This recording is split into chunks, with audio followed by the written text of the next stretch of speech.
in LMCU Ballpark. One of our favorite stops in the Midwest League. Ty McBride is our studio producer here this morning.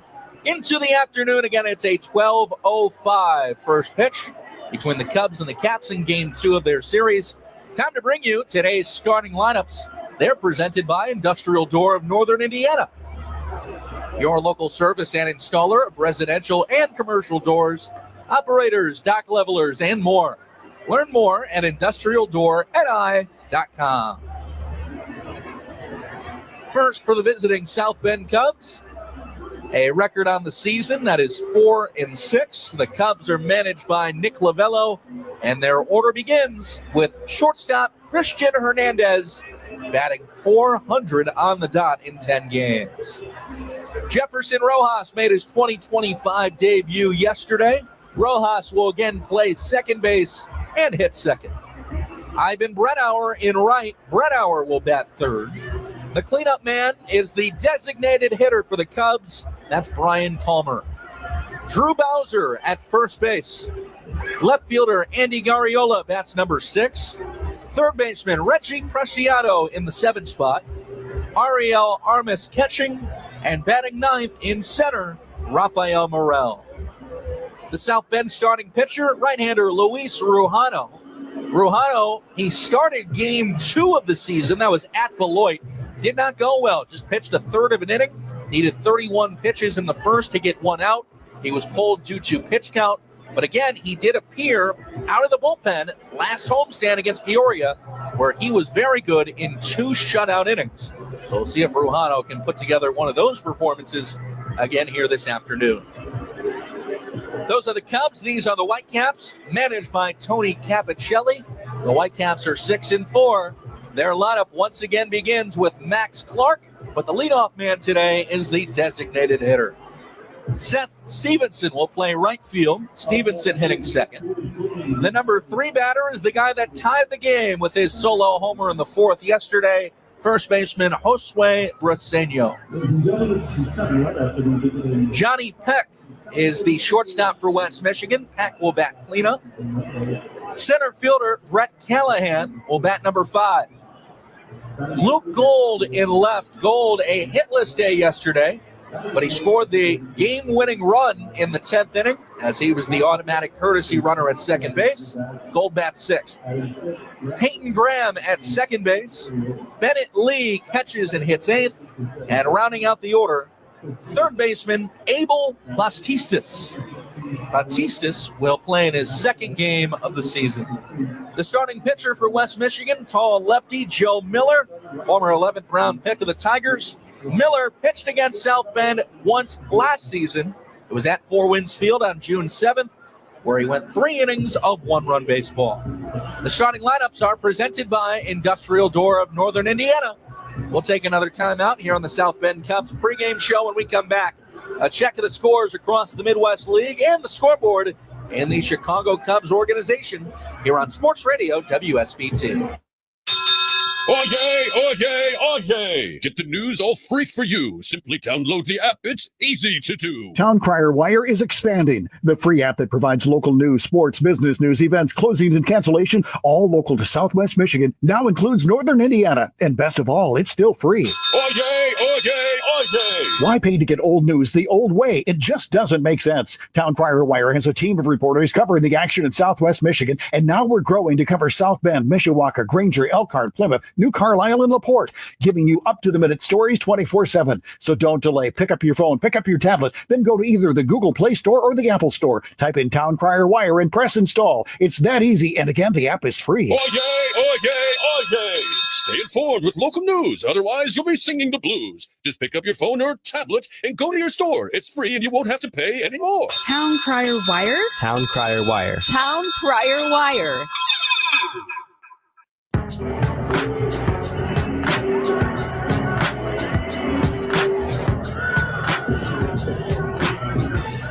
Getting you set to go, it's the South Bend Cubs and the West Michigan Whitecaps, a couple old division rivals.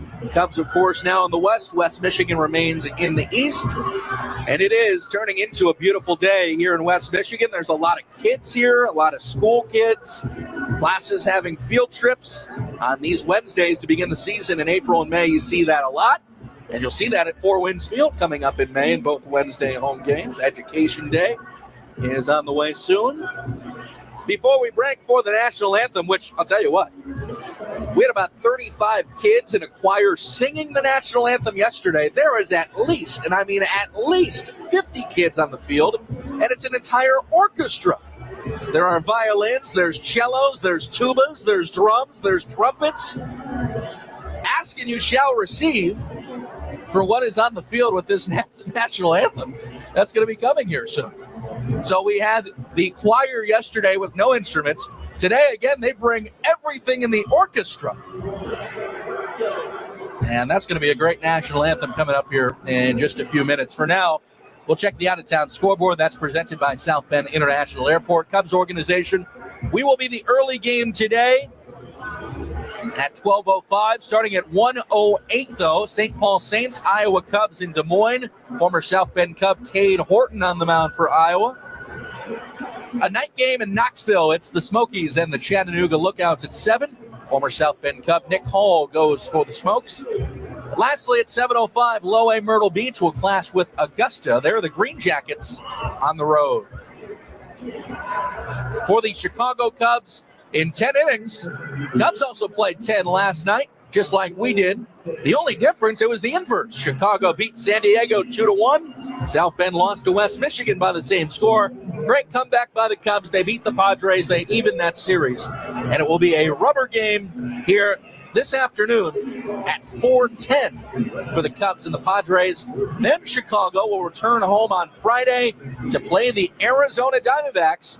Father of South Bend Cubs manager Nick Lavello, Torey Lavello, is going to manage against Chicago coming up this weekend as the D-backs are in town. Let's check some Midwest League scores. There will be 3 day games played here in the circuit. Us, along with Quad Cities and Beloit. That starts in the next 5 minutes. It'll be a 1:10 first pitch in Appleton with Lansing battling Wisconsin. 6:05 start. Dayton will play against Great Lakes, a couple hours east of here. Fort Wayne matches up with Lake County at 6:35. And at 7:35 in Central Illinois, it's Peoria and Cedar Rapids. Want to remind you, tonight's umpiring crew, today's umpiring crew, I should say, is brought to you by Indiana LASIK Centers. You can schedule your consultation by visiting IndianaLASIKCenters.com. Life is easier with LASIK. Brandon Spivak will call the balls and strikes, and Travis Roberson is working the bases. Also, the injury report, that's presented by South Bend Orthopedics. South Bend Orthopedics will get you back in the game, whether that means sports, work, or everyday life. See how they can help you at sbortho.com, a tradition of excellence since 1947. Nobody's on the injured list for the South Bend Cubs. Jefferson Rojas, the newest Cub, assigned here yesterday. He went 0 for 4 in yesterday's game with a free pass. And once again, as we told you in the starting lineups, Hernandez and Rojas at the top. A very exciting South Bend Cubs lineup. And we'll see if they can even this series here against the Whitecaps. We have told you about the power-packed order of West Michigan. They are facing quite a few injuries, with a couple of Tigers' top prospects on the IL, but with guys like Clark and Briseño still in there. Brett Callahan's had a great start to the year, batting .313 in 8 games. We'll see if the Cubs can even this series, and we'll see if Luis Rujano can have a more productive start than his first in the Midwest League, which was a couple weeks ago in Beloit, day 2 of the season. Again, he was pulled after a third of an inning due to pitch count. He had to throw 31 pitches to get just 1 out. Of course, when a guy throws 30 pitches in an inning, that's usually the sign that he's going to come out, and that was Rujano. But again, he was very, very good in the last series against Peoria, working 2 shutout innings. Well, you're not going to hear it, but there is an orchestra about to perform the national anthem. Again, every instrument you can imagine is down there. We will take a break for the anthem, come back with the first pitch. It's the Cubs and the Whitecaps next on Sports Radio WSBT. Bring spring to your door with Target Circle 360. Get all you need for Easter hosting, spring get-togethers, and more with unlimited same-day delivery through Target Circle 360. From Easter basket goodies to fresh florals, getting everything the same day is easy. Open the Target app and bring the magic of the season to your door with unlimited same-day delivery through Target Circle 360. Visit target.com/circle or the Target app for more details. Subscription required. Same-day delivery is subject to terms. Applies to orders over $35. Why'd I go to the doctor? One day at the firehouse, I was so lightheaded I could barely stand. Even my crew noticed. Getting checked out was the right call. Turns out I have atrial fibrillation, which increases the risk of stroke about 5 times. Symptoms like irregular heartbeat, heart racing, chest pain, shortness of breath, fatigue, or lightheadedness can come and go. But if it's AFib, the risk of stroke remains. If you have symptoms, contact a doctor. I'm so glad I did. Visit notimetowait.com, sponsored by Bristol-Myers Squibb and Pfizer. Are you a business owner worried about the safety of your sensitive data? Look no further than Midwest Data Depot, your local secure offsite backup storage solution. In today's digital landscape, threats to your data are real. Cyber attacks, human errors, or natural disasters can strike at any time. But with Midwest Data Depot, you're not just getting secure backup storage, you're getting peace of mind. 99.99% uptime, redundant power, all in a tornado-proof high-security site, ensuring your business stays operational 24/7. Small businesses account for 43% of cyber attacks annually. Imagine losing your critical data, customer information, financial records, business plans, all gone in an instant. Don't let your business become another statistic. Contact us today and let's chat about keeping your data safe and your business running smoothly. Visit MidwestDataDepot.com. Secure your future with Midwest Data Depot.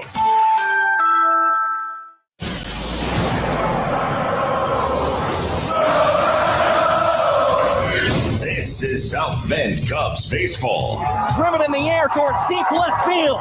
Back it goes to the wall. It's Johnson there. Cubs win. This is hammered towards right center. Long run PCA. He will make the catch. Ramirez drives this one to deep right. Back towards the wall it goes. It is gone. Line drive up the right field line. It's a base hit. Skipping into the corner. Matt Shaw picks up right where he left off. PCA can fly. Let's see if we'll try for 3. There he goes. Relay throw. Not in time. Follow us all season long. Facebook, YouTube, Instagram, X. Find our social links at SouthBendCubs.com.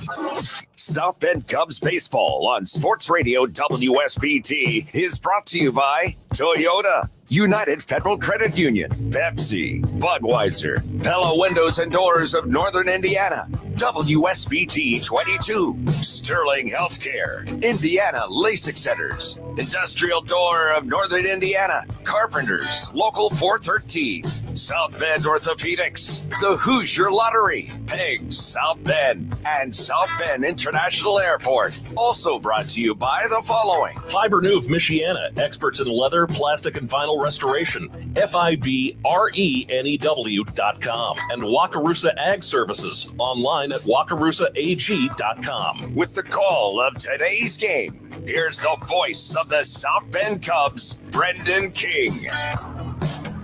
South Bend Cubs baseball is on the air from LMCU Ballpark. Here in Grand Rapids, Michigan, Christian Hernandez steps into the right-handed batter's box against lefty Joe Miller, and the first pitch of the day on the way. Hernandez will look at a strike. First pitch time, 12:06. The extra minute was spent getting all those French horns off the field from the orchestra of the national anthem. Very well done, along with a choir.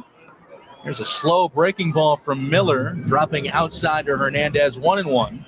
It is a good crowd here in West Michigan to start the day. A lot of kids taking field trips on this Wednesday afternoon.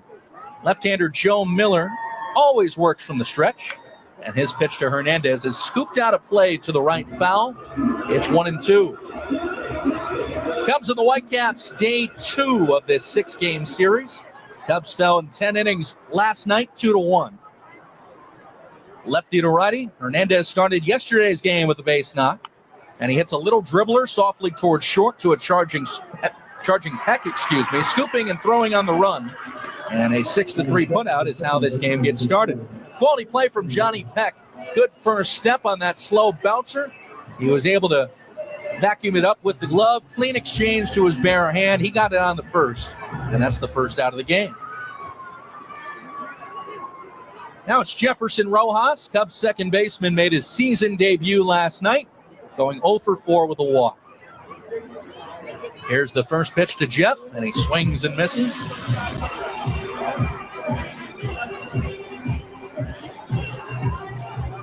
It's the top three, Hernandez, Rojas, and Brennauer against the lefty Joe Miller, making his third start of the season.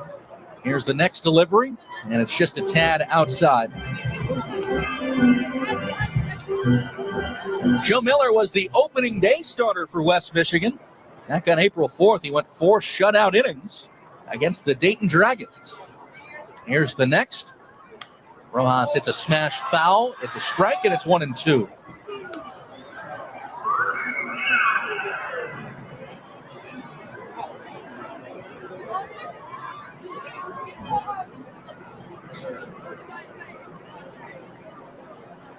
The 1-2. Rojas will take strike 3 call. And it's a little bit of a delayed called strike 3 from the home plate umpire, Brandon Spivak. Spivak, on his strike 3 call, calls out the strike and then rears back to move his arm. So you kind of got to watch out for that. It's a backwards K. Joe Miller picks up his first strikeout. And now the batter is Ivan Brennauer. Brennauer working on an 8-game on-base streak. The big righty stands in and fouls it away.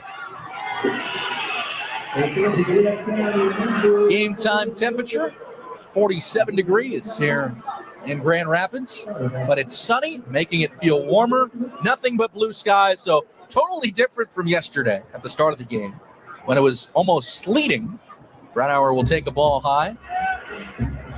Yesterday's game, the rain was really coming down quite a bit to begin things. And then the sun suddenly popped out about midway through. The 1-1. Brennauer slices one into right field for a base hit, straight past the shoe tops of the second baseman, Peyton Graham. There's a base hit for Ivan Brennauer. His 6-game hitting streak came to an end yesterday, but he's now been on base in 9 in a row.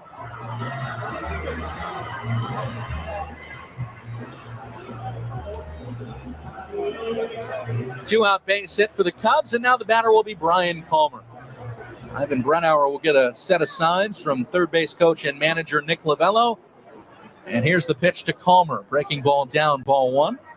Daniel Wazinger, the Cubs' first base coach, helping out Brennauer a little bit by stepping close to the bag, some directions. 1-0 on Calmer. Brian had a good day in the opener last night, was on base 4 times, and he'll watch this one go by for a ball. Calmer coming in at .250 with the average. He is not homered and has driven in a pair. Big gap on the right side of the infield. Graham again sets up close and behind the second base bag. It's a strike call on Calmer.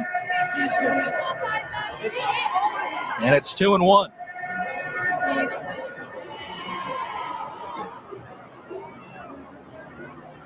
Lefty to righty Joe Miller making his second career start against South Bend. He'll pitch, and Calmer lifts one in the air pretty deep left center. Ballpark will contain it. Backpedaling a few steps in center field is Brett Callahan. He will squeeze it one-handed, and the inning comes to an end. Calmer got that one high in the Grand Rapids jet stream, but it landed, about 10 or 15 feet in front of the warning track. Cubs get the single from Brennauer. Don't score. It's the Whitecaps coming up next against right-hander Luis Ruano on Sports Radio WSBT. Hey, this is Carrie Peugeot. I do the weather in the mornings on WSBT. I wanted to let you know this summer is going to be an amazing time for you. You're going to have some long weekends. Maybe you're going to take a much-needed vacation or sneak in some fishing after work. Whatever it is, it'll be great for you, and I want you to enjoy it. So before you pack your bag or buy your bait, take a minute and get the forecast from me. Have a great summer. Watch meteorologist Carrie Peugeot on WSBT 22. Hooray! Spring is in the air. Let's celebrate by having a sale. Today and today only, when you shop Big Deals, you'll save an additional 10% off your entire purchase. No promo code necessary. Hi, Jenny from Big Deals, inviting you to stock up on those springtime gift certificates for your yard or home, or just find a new place to eat. Spring is in the air at Big Deals. Get your automatic spring 10% off discount right now at BigDealsSouthBend.com. You're listening to the Jim Rome Show. The Dodgers' exorbitant spending is good for baseball. What? Are they not supposed to try? Are they not supposed to create a world-class organization? Are they not supposed to attempt to procure the best talent possible in a talent procurement business? Are they not supposed to reinvest the money they have earned legitimately in their product? In other words, what are we even talking about here? Weekdays 3 to 5. Sports Radio WSBT. The Cubs left a man on base in the top of the first inning, and now the Whitecaps are taking their first cracks against right-hander Luis Rujano, who's ready to deliver his first pitch. And Max Clark jams it foul up the left side for strike one. Max Clark leading off again for West Michigan, but today as the designated hitter. Clark ended last night's game, sacrifice fly RBI to win it in the 10th inning. Righty to lefty, Luis Rujano again deals. And this is a breaking ball inside for a ball. Rujano making his second start. As we told you pregame, his first start did not go well out in Beloit on April 6th. Made it just through a third of an inning, giving up 4 runs. The 1-1 pitch to Clark is a strike. Rujano needed 31 pitches to get just that one out. And again, struggled with command, walking 3. However, his last appearance, April 11th against Peoria, went very well. He threw 2 shutout innings. But again, that was out of the pen. And he's back as a starter here. He's got 2 strikes on Max Clark. And here's the pitch. Clark hits a line drive foul up the left field line.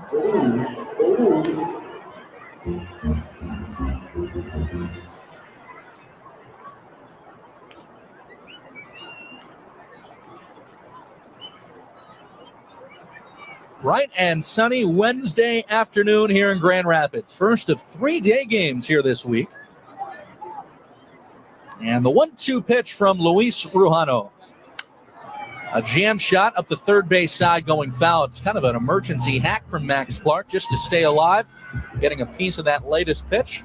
It's 1-2. Clark batting .250 in 9 games. And although he did end last night's game on that sac fly in the 10th, a walk-off, Clark went 0 for 4, so the Cubs pitching staff did a great job against him.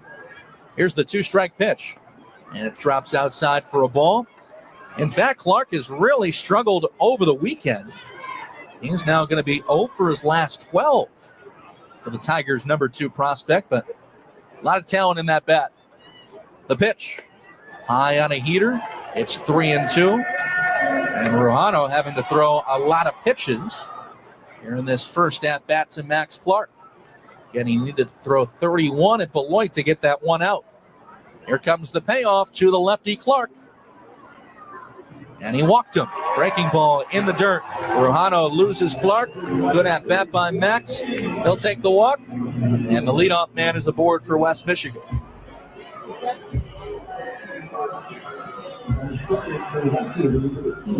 That was an 8-pitch at-bat. Right away to Max Clark.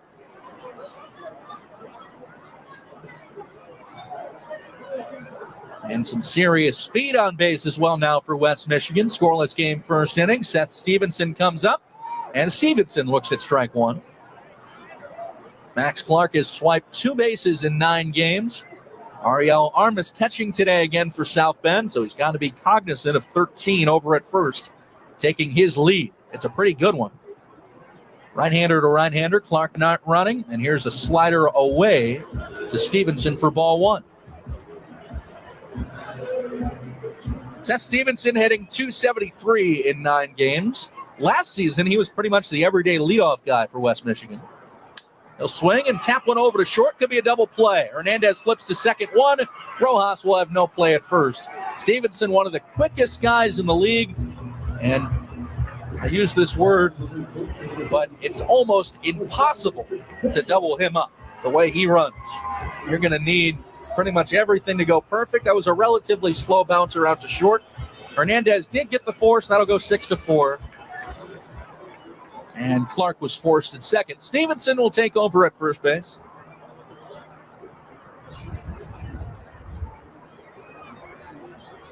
And now Josue Briseño will bat. Briseño tied yesterday's game in the fourth with a solo homer, and he'll take a breaking ball down. The Cubs defensively have Andy Garriola in left, Rafael Morel in center, Ivan Brennauer, the Cubs right fielder. Reggie Preciado manning the hot corner at third. Christian Hernandez at short. Jefferson Rojas, his double play partner at second. Drew Bowser holds on the runner at first, and Rojano gets a swing and a miss out of Briseño. Counts even at 1-1.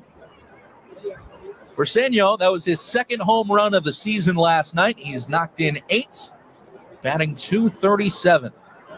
He's a big-bodied left-handed batter. Rojano pitches to him, and he takes a pitch right down the middle, called strike 1-2.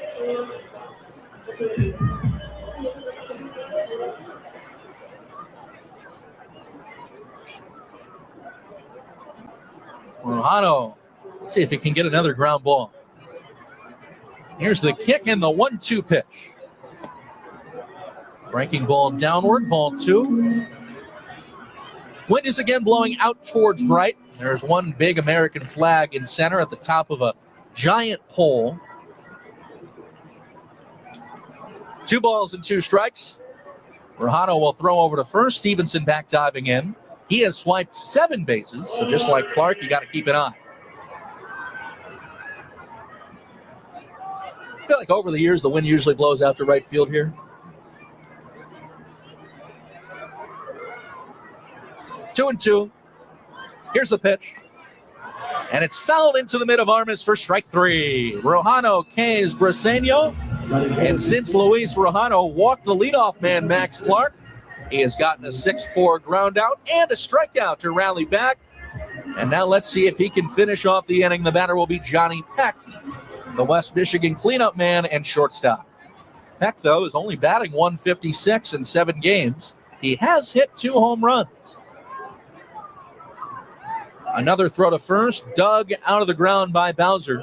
Drew Bowser just saved his pitcher an error as Stevenson dove back into first.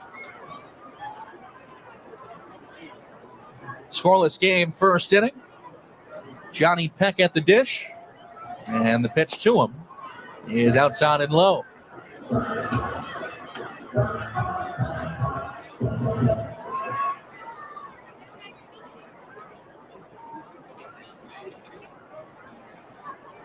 Luis Rojano sets from the stretch, glove at his belt. Here's the check at first, and the pitch. Sweeper outside, 2-0.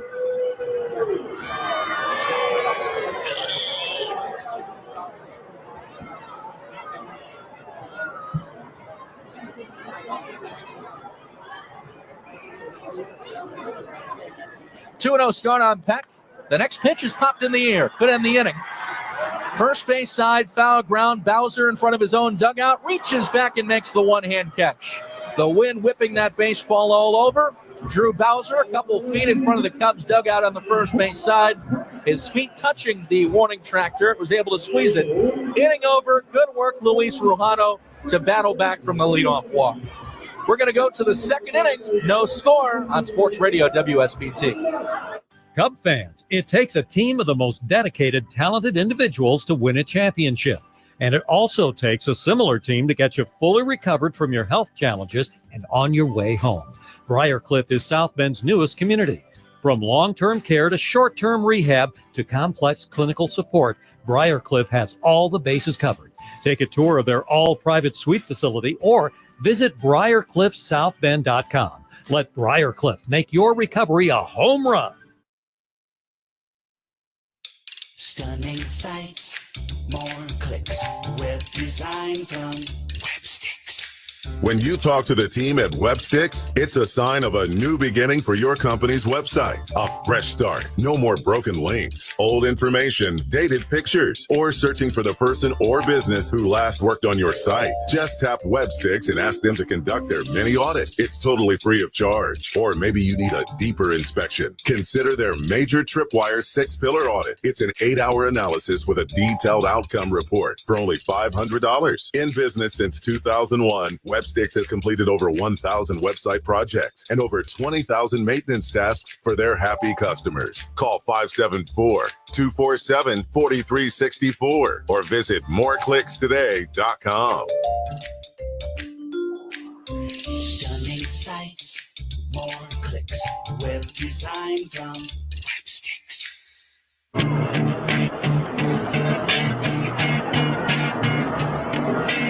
Scoreless game heading to the second inning here on Sports Radio WSBT. I'm Brendan King from Comstock Park, Michigan, just a couple minutes north of Grand Rapids. Drew Bowser leads off the second, and the Cubs' right-handed batter will take inside for ball one. Bowser, Garriola, Preciado, all righties in the lineup today for the Cubs, all 9 of them facing the southpaw, Joe Miller. 6'1", 180-pound lefty, sets from the stretch. He always works out of that stretch, and he'll pitch inside, ball 2 on Drew Bowser. Drew, I would say, has had an underrated start to the season. He's batting 306 games. He has not played every single day, and when he's been in there, he's been productive. And on the next delivery, he'll spin on one low, ball 3. A reminder, South Bend Cubs baseball is presented by Pegs, located in the heart of downtown South Bend on Michigan Street. You can eat your meals where the South Bend Cubs do and see their menu at pegsouthbend.com. 3-0 is going to be a called strike.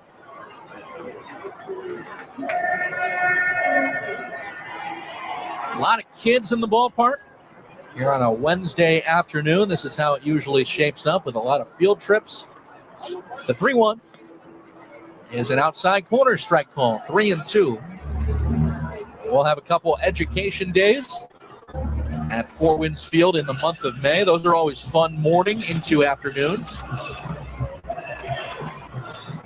I think one of the more memorable education days we saw at Four Winds Field over the last number of years was 2022.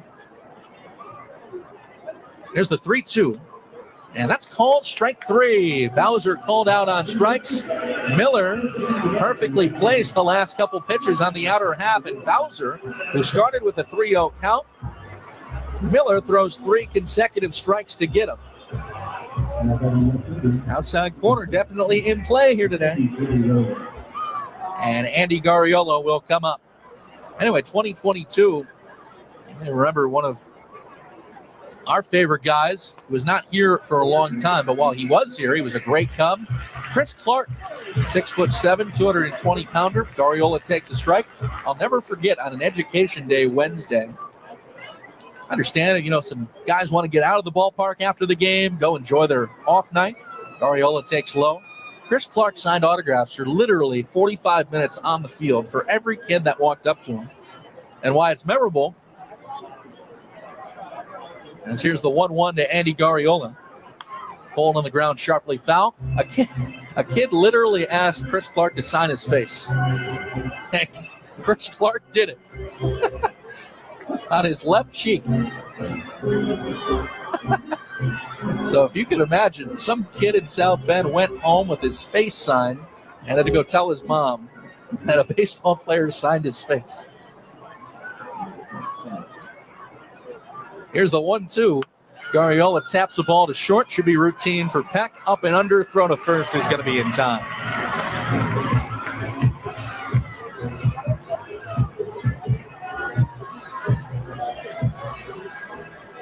Again, first of 3-day games here this week. It will play 2 o'clock on Saturday afternoon and then again on Sunday afternoon, which is typical.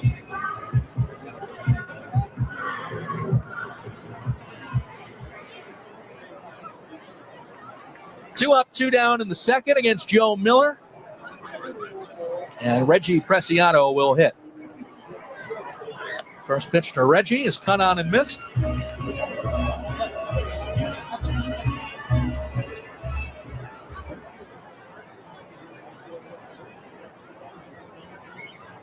0-1. The lefty Miller back to it. Swing and a miss on a changeup. That's a good off speed from Miller. It's 0-2. Reggie has got the bright red batting gloves on. They match the red cleats. South Bend sporting the road trip gray top. Those are new this season. South Bend across the front in cursive lettering on the gray torso, blue sleeves, gray pants. The 0-2.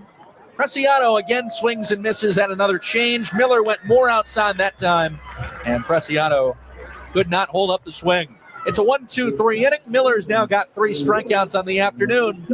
And heading to the bottom of the second, South Bend and West Michigan are scoreless on Sports Radio WSBT. This summer, we're going from minor league baseball to major fun. Whether you're just stopping by or looking for that Grand Slam getaway, Wyndham rewards everyone. Start earning points on your next qualified by Wyndham hotel stay and redeem them for minor league baseball tickets and experiences all summer long. Not a Wyndham Rewards member? Join for free at WyndhamRewards.com. Restrictions apply. Visit WyndhamRewards.com for more details. What's one of the best ways for students to learn the value of teamwork? By participating in high school sports. I'm Jace Martin from North Harrison High School. And I'm Danae Klein from South Putnam High School. Playing high school sports means being a part of something bigger than myself. I love working together with my teammates towards a common goal. It keeps me accountable, knowing my team is depending on me. It reminds me to prioritize the team's success over my own. Because it's about we, not me, and that's an important lesson to learn, on the field and in life. As teammates, we train together, we push each other, and we represent our school together. That bonds us forever. We're a team, and that means we're in this together. I'm IHSAA Commissioner Paul Neidig. You can be a champion of high school sports by buying a ticket to your high school's athletic events. This is the power of teamwork. This is coming together as one.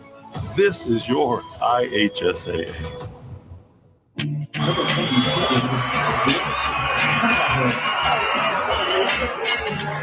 To the bottom of the second inning, Luis Rujano worked a scoreless first after walking the leadoff man, Max Clark. And he is pitching into the second.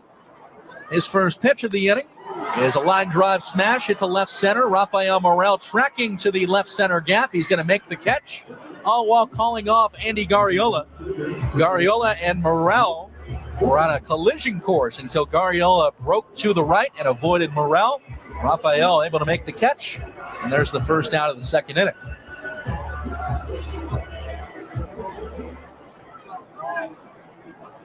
Now the batter is Luke Gold, the West Michigan left fielder, who scored the game-winning run last night in the 10th.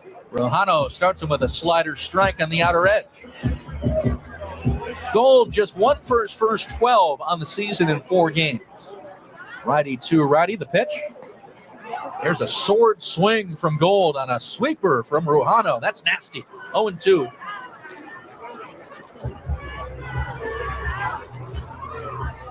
Gold batting here, and then Peyton Graham. Scoreless game in the second.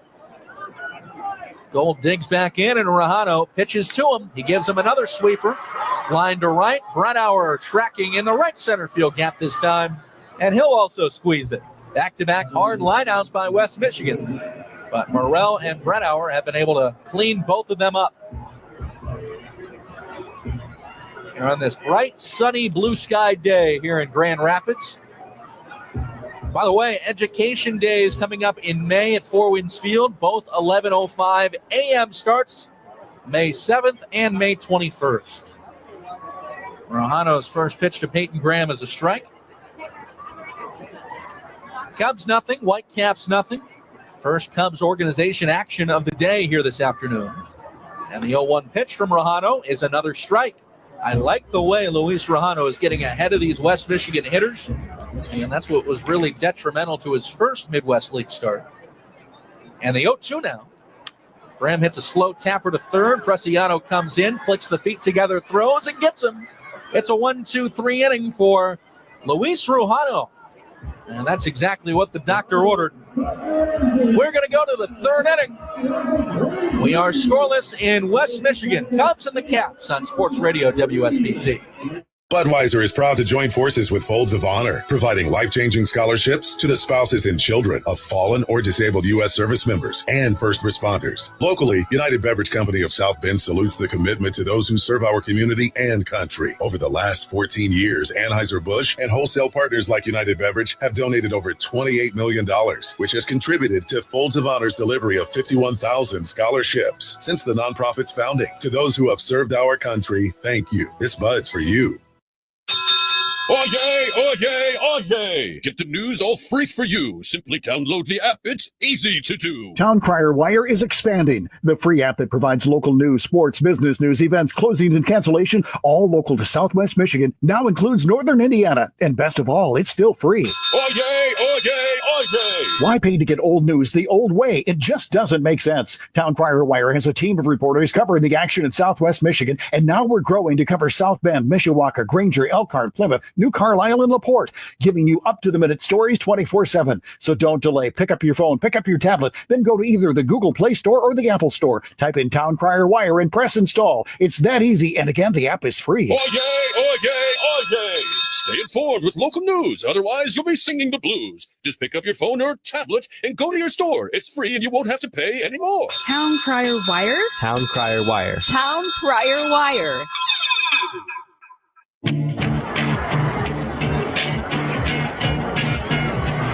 The Cubs and the Whitecaps are scoreless as we begin the top of the third inning. I'm Brendan King here on Sports Radio WSBT. Here in Grand Rapids, it is turning into a pretty perfect spring afternoon. It's a little cold, but the sun being out definitely helps that. And there's sunshine all over the diamond here today. Ariel Armas leads off the third. And Ari, to start the inning, will line one back foul towards us for strike one.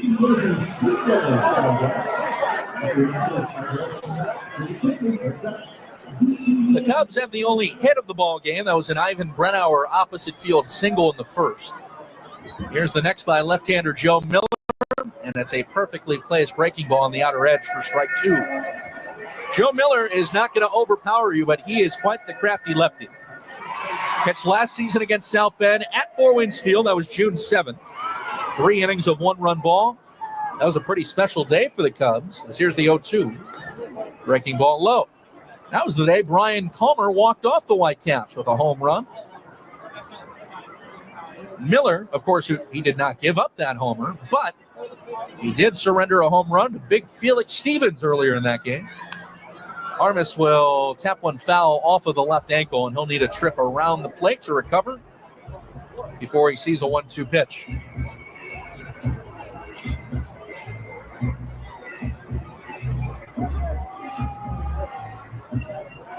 Armas has got a big blue ankle guard wrapped around the left leg, but apparently that hit somewhere where that ankle guard does not protect you. 1-2 on Ari. Rafael Morel on deck as Joe Miller will work from the stretch. Armas drives one down the left field line. This is going to be trouble, and this is going to roll all the way to the wall. It's a base hit. Armas will shuffle into second with a leadoff double to begin the third inning. That is good for the Cubs. They had only singles among their 7 base hits yesterday. And a great time to remind you, all Cubs doubles presented by Ironworkers Local 292. Cubs will put a man in scoring position. They opened the scoring in yesterday's game after in that last Peoria home series, they trailed to begin all 6 games. Morel will swing and miss at a changeup strike.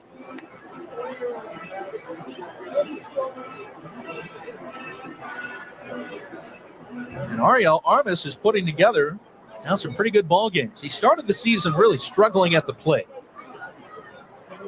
Miller the check at second in the pitch. Morel takes it low. Coming into yesterday's game, Ari went 2 for 24 in 7 games played. Yesterday, he singled and walked. Today, he starts the third with a double.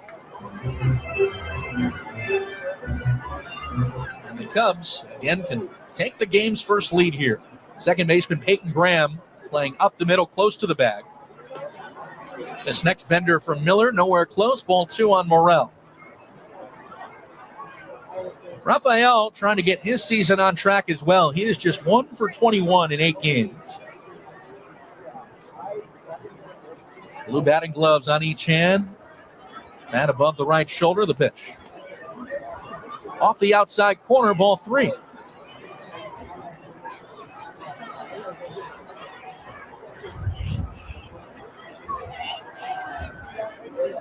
Christian Hernandez on deck. Top of the order is next.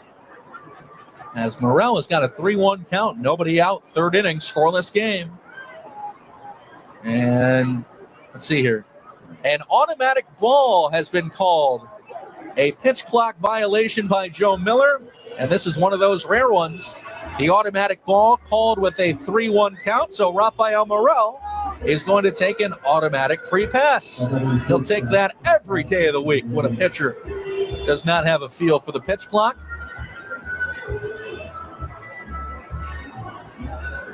So automatic ball 4. I'm going to go, I usually write BB for a walk, so I'm going to write ABB. Sounds good. Pitch clock violation on lefty Joe Miller. So now the Cubs have runners at first and second. The batter is Hernandez, who looks at a breaking ball down, ball 1. A pitcher has 18 seconds to release the baseball with that pitch clock. And again, if it hits zeros, the umpire calls time, and the automatic ball is given. 2 on, nobody out. Pick throw back to second. Armas diving in safe there head first. Peyton Graham slapped the tag on his backside.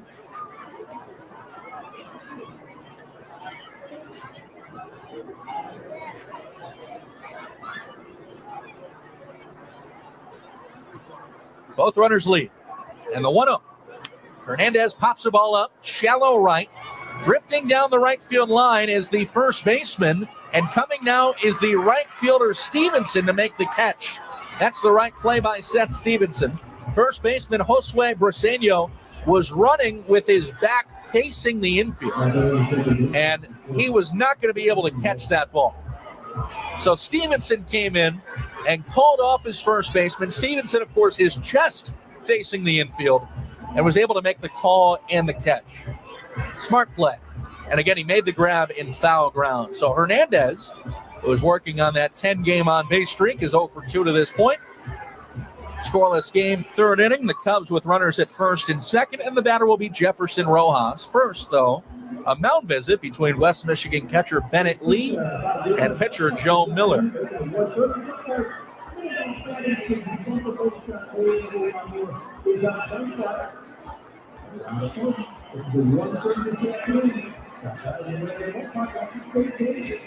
Jefferson in search of his first base hit of the year. He made his season debut last night after starting the season on the injured list. There's a big gap here on the right side of the infield between first and second. 2 runners on, 1 away. Miller deals, and Rojas will look at a called strike 1.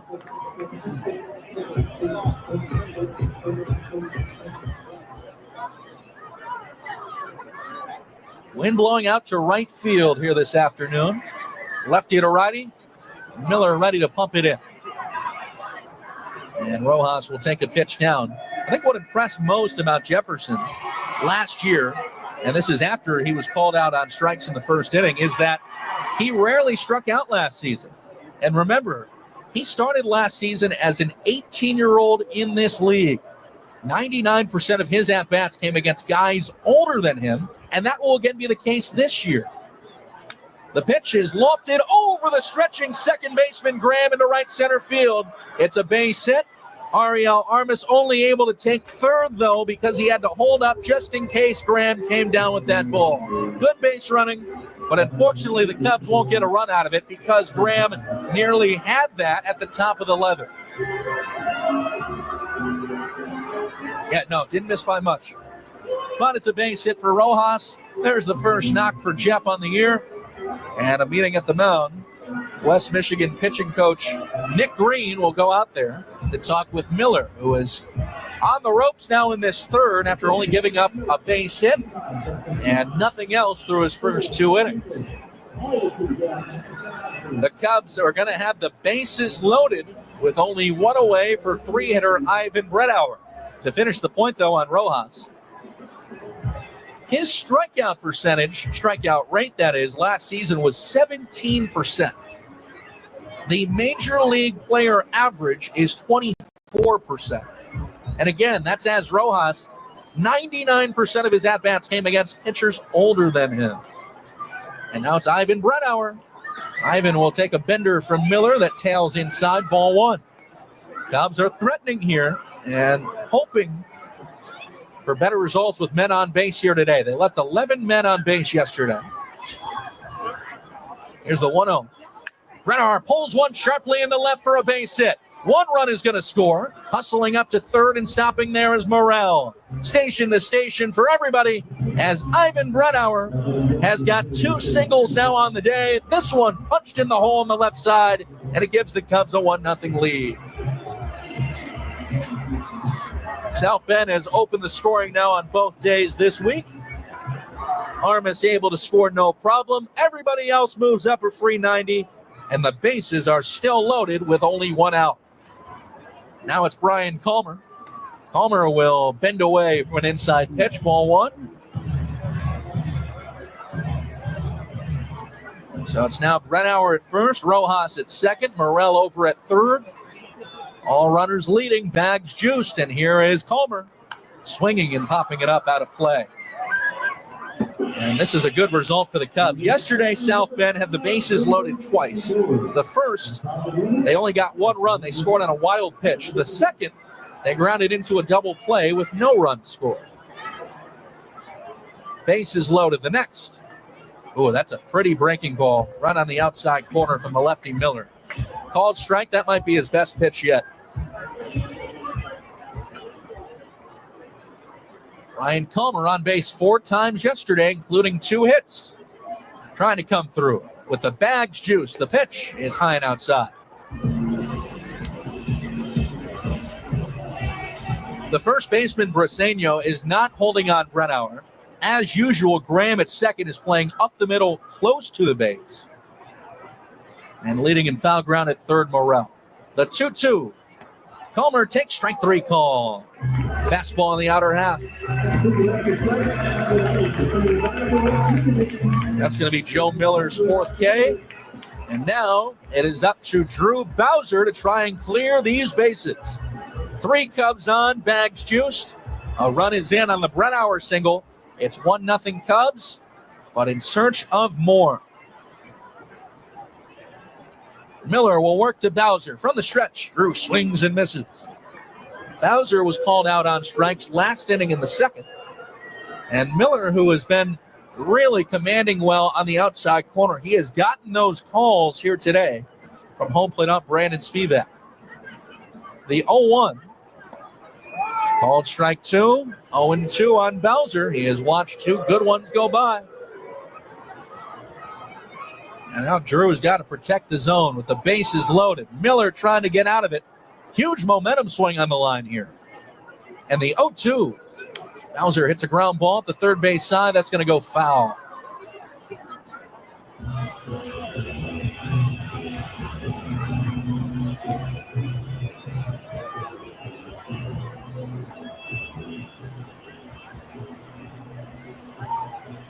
Bowser wearing the pants up to the knees here this afternoon. He's got a Cubs-style pair of blue socks on. Black batting gloves on each hand. Bases loaded. 0-2. Miller kicks. Here we go. Bowser takes high.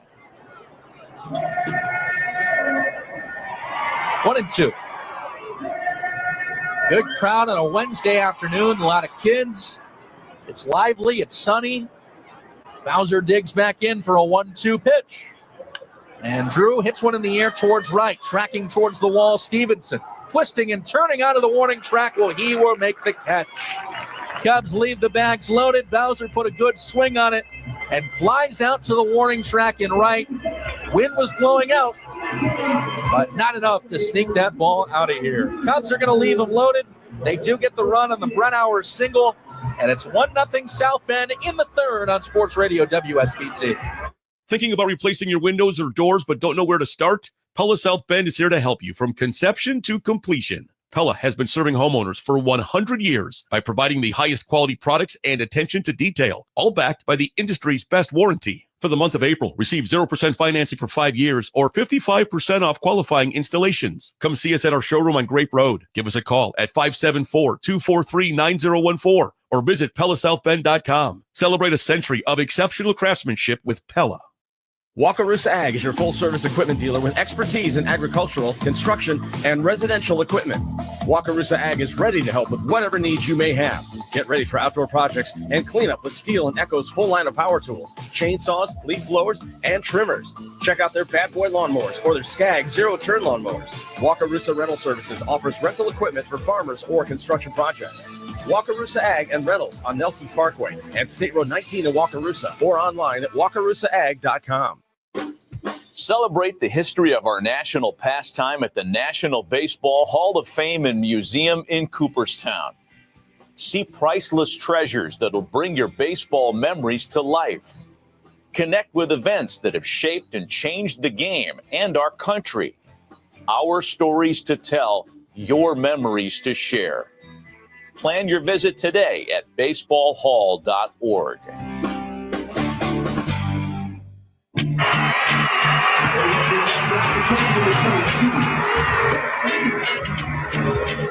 We go to the bottom of the third. Cubs ahead 1-0 on West Michigan on the RBI single from Ivan Brennauer. Luis Rojano, a little bit of run support here as we go to the third, and it'll be 8-9-1 due up for the Caps, starting with catcher Bennett Lee. Here's the first pitch to Lee, and he'll take low. Lee playing in his fifth game. He has just won for his first 13 on the season, no RBIs. Abel Bastidas is on deck. And the righty Lee now will take this next one, maybe a little outside, tad low, 2-0. Nick Lovello in the Cubs dugout arguing with Brandon Spivak on the strike zone. That's a pitch that maybe West Michigan got called a strike over the first few innings. Lee jams one foul. For a strike, it's 2-1.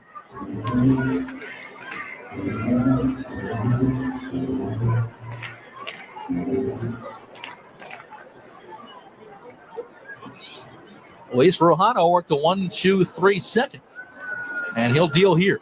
Lee shoots it foul back behind the dish again. It's 2-2. Lee has got an interesting way that he holds the bat to set up for the pitch.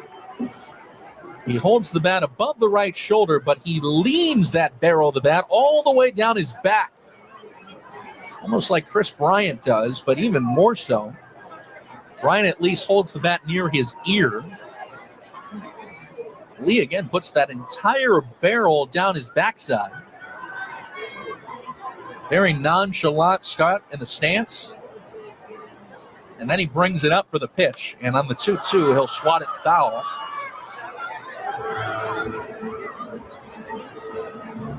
Two and 2 on 22 for West Michigan. Bennett Lee.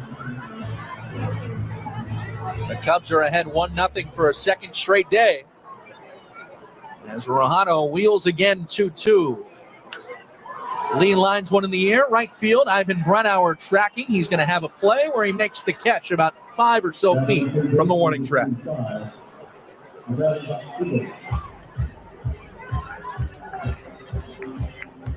So now for Rojano, since he walked the leadoff man, Max Clark, who is on deck, Luis has retired 7 consecutive Whitecaps. Pretty good. And now the 9-hitter, Bastidas. I'll take ball 1. Abel Bastidas.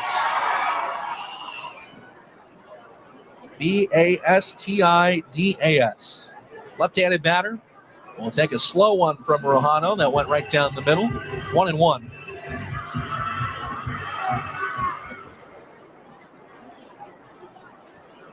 A ball and a strike. Rojano kicks. Broken bat, little flare, hit towards shallow right, out the second baseman, Rojas. Rojas is going to make the catch, but he had to be careful there. The barrel of the bat wound up next to the first baseman, Drew Bowser. And as that barrel was almost hit farther than the ball, Rojas had to make sure the barrel was not coming at his face and then make the catch about a couple steps into right field. That's a lot of focus needed to make sure you don't take a spear to the eye. So 2 up, 2 down. Max Clark, the batter, back to the top of the order. Max Clark will take a pitch that maybe was a tad outside.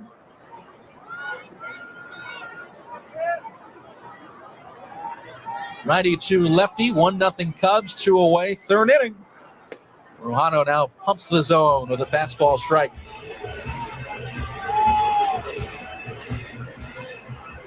Nothing but blue sky and sunshine today in Grand Rapids. The next pitch. Stays a little high on Clark. Max Clark, the Franklin, Indiana native, high school baseball legend in the state of Indiana. A couple breaks ago, you heard an IHSAA commercial. Paul Neidig, the commissioner of the IHSAA, voices those. And Paul is a fantastic guy. I work with him on a biannual basis when I call some state championship games in this state. Anyway, here's the 2-1.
We just had March Madness was amazing. The Masters was my favorite Masters in forever.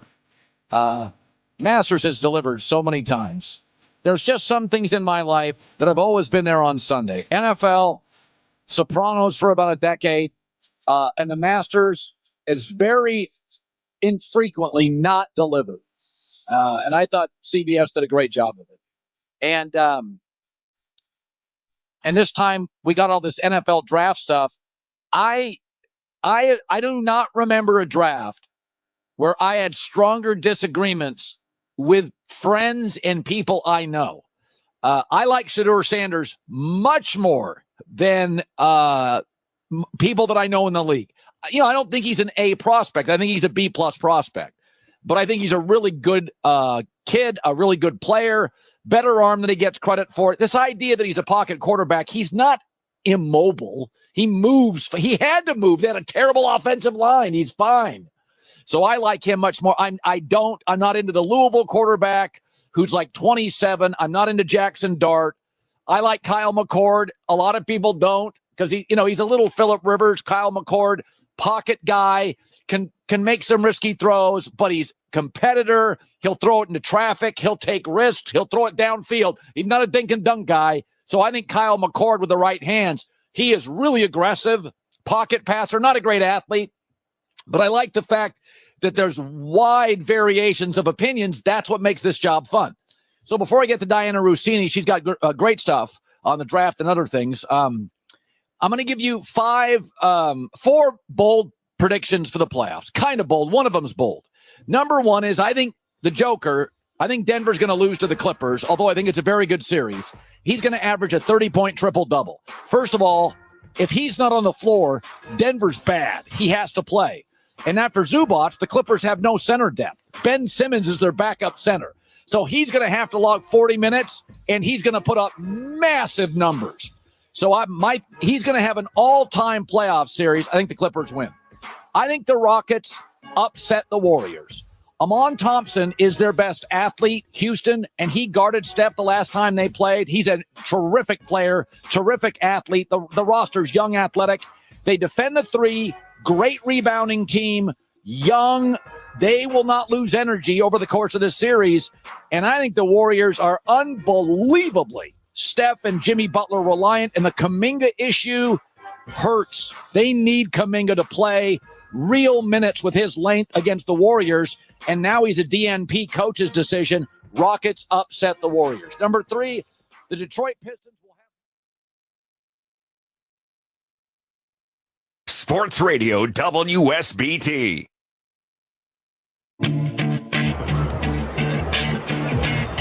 Hey, welcome back. This is Sports Radio WSBT from LMCU Ballpark in Grand Rapids.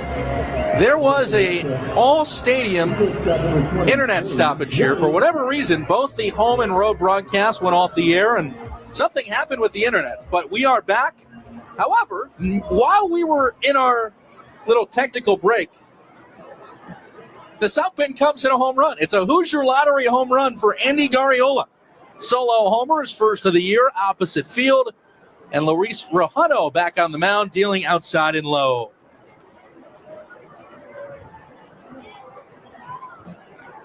So we are back on the air. Good to have you. I'm Brendan King here on Sports Radio WSBT. And now Rojano deals inside to Johnny Peck for a ball. Andy Garriola, first Hoosier Lottery home run. So here comes Andy. That's a much-needed big cut by him as well. Let's see if that can get him on track. Rojano to Peck as he twists away from an inside fastball. So again, we're back on the air. Thanks to Ty back in the studio for hanging through. Apologies for the stress for Jim Arizari and the rest of the WSBT crew. But we are back. Fastball up and away, and that's going to be ball 4. Rojano walks the leadoff man. And for Luis Rojano, that's going to be walk number 4. But he has worked 3 shutout innings.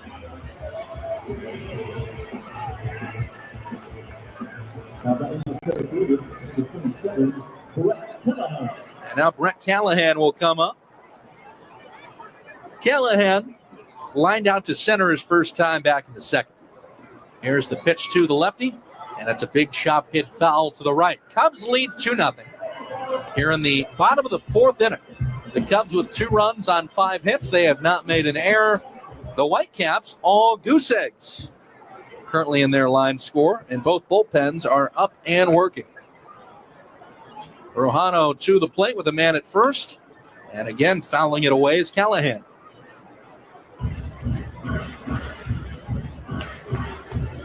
It just makes sense there was a home run during the stoppage, isn't it? I mean, it just makes perfect sense. The 0-2 is on the way from Rojano, and instead of throw over to first, back diving safe in time is Johnny Peck. So the tying run is at the dish for West Michigan. And again, both bullpens are up. Here comes Rojano, breaking ball away. Gotta like what Luis Rojano has done here in his second Midwest League start. If you were with us pregame, Rojano, we mentioned, made it just through a third of an inning on the road in Beloit. Needed 31 pitches to get one out. Here comes the next pitch. Runner on the move. Pitch is high. Armas, his throw is going to be late. Ari kind of delayed the throw. Pump faked almost. And then he let it go. Stealing second is going to be Johnny Peck. It's his 3rd stolen bag of the year. And now it's a 2-2 count. That was a high fastball upstairs on Callahan.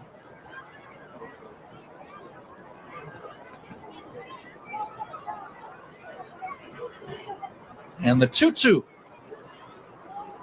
And now time is called. An automatic ball has been called on Rojano. It's a pitch clock violation. We had one of those a little bit earlier. Rafael Morel had an automatic ball put on his count in the 3rd. It ended up being ball 4 because there were 3 balls in the count. It was an automatic pitch clock violation walk. Here's a ball driven towards deep right. Trouble towards the wall. Brett Auer is going to watch this leave the yard. It's a homer for Brett Callahan, and we are tied. Brett Callahan off to a terrific start this year, batting 300-plus in 9 games. That's his first home run, and it's also the first hit for West Michigan. We are tied at 2 each. 2-run homer, Brett Callahan.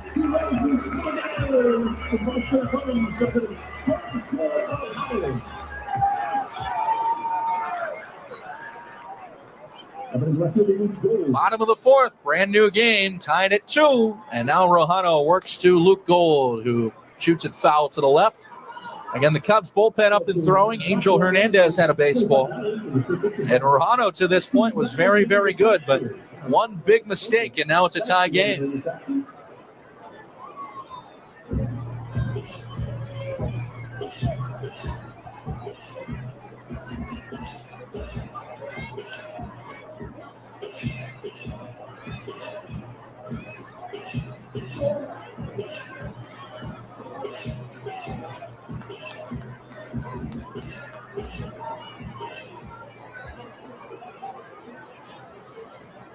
Rojano always works from the stretch. Now the base is empty, and Gold looks at a strike.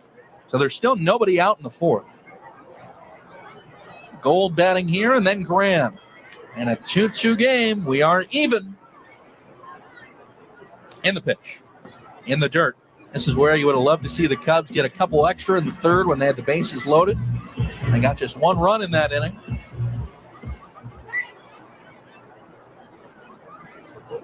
And the 1-2 pitch is sliced out towards right center in the gap. Brett Auer chases over to his right and is going to make the catch. We have seen some loud outs today by West Michigan. A lot of line outs.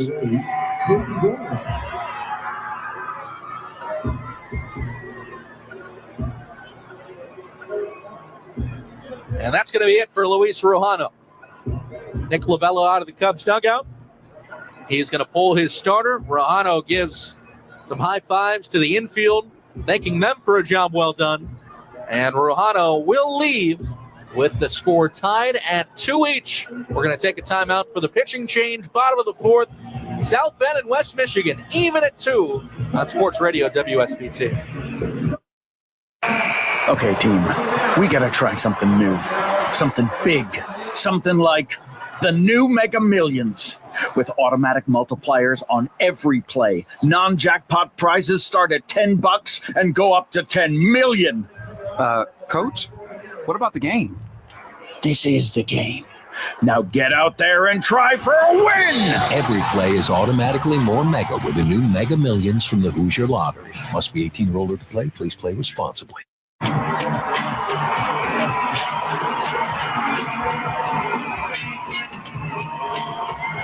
The West Michigan Whitecaps have tied the game. It is 2 each on a home run from Brett Callahan. And now the Cubs will make a pitching change. And it's a call to the bullpen brought to you by Carpenter's Local 413. Much has changed over 120 years, but growth still rests on opening doors to all working carpenters. For more information, visit carpenterslocal413.com. Left-hander Angel Hernandez comes on. 2 runs are in here in the inning, but Hernandez will work with the bases empty. The most recent out recorded by the Whitecaps was Luke Gold lining out to right. So Hernandez is going to face Peyton Graham and then Bennett Lee to hopefully end this 4th inning.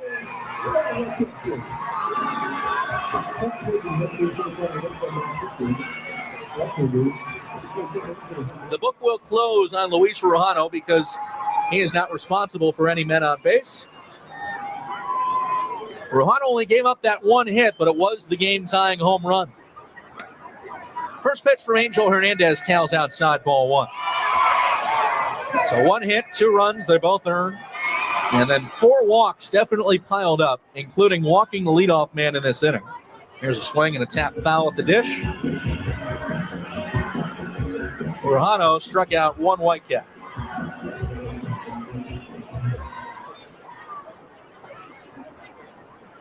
Here comes the 1-1.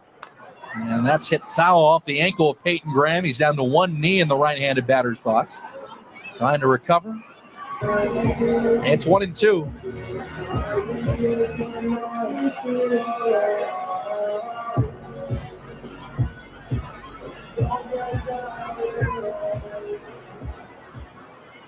A ball and 2 strikes on Peyton Graham. And here comes the pitch. Called strike 3. Breaking ball perfectly placed. Outer half. The lefty Angel Hernandez K is his first man. And it's a backwards K in your scorebook as Peyton Graham called out on strikes.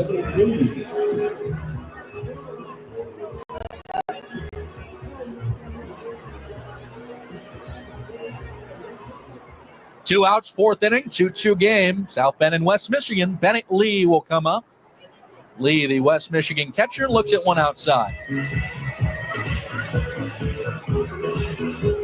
So now both teams have given up a homer. Garriola homered off of the starter Miller for West Michigan last inning. Here's the pitch. Breaking ball low. That's ball 2.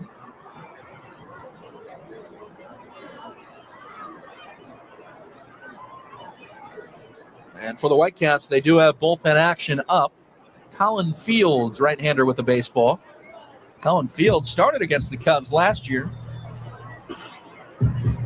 And working out of the bullpen here this season. It's 3-0, by the way, on Bennett Lee. Hernandez will kick on the next delivery and walk him on 4 pitches.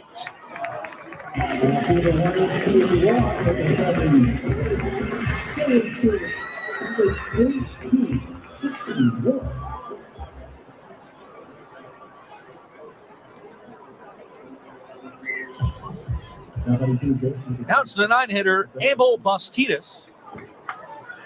He is a switch man batting from the right side. First pitch from Hernandez, breaking ball outside. Bastidas took his first at-bat as a lefty. He popped out to second base. Here in the 4th, you would love to avoid facing Max Clark. He is on deck. Top of the order next for the Whitecaps. The 1-0. Line drive up the right field line, slicing off of the sidewall, foul. That was nearly a disaster. If that winds up in the corner, Bennett Lee might be able to score from first base.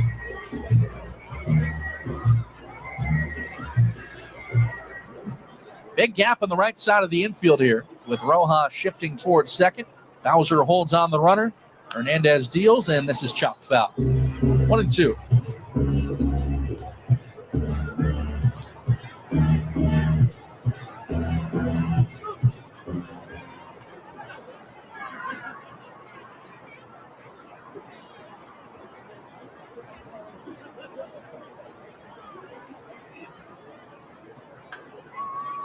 Hernandez sets. He'll bring the 1-2.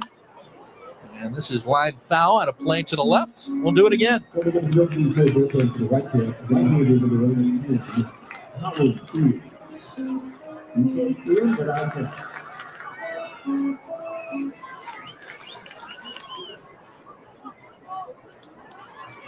Lefty to righty. Hernandez, the check at first, and the pitch. Outside and high, ball 2. And now Deuces Wild on the scoreboard. 2 balls, 2 strikes, and 2 outs. Bastidas trying to keep the train moving for West Michigan. They have tied it at 2 in the inning. Man at first. Hernandez readies and deals. In the dirt for ball 3. I think if you're Angel, you got to go right at this guy. You do not want to see Max Clark with multiple men on the base paths in this inning.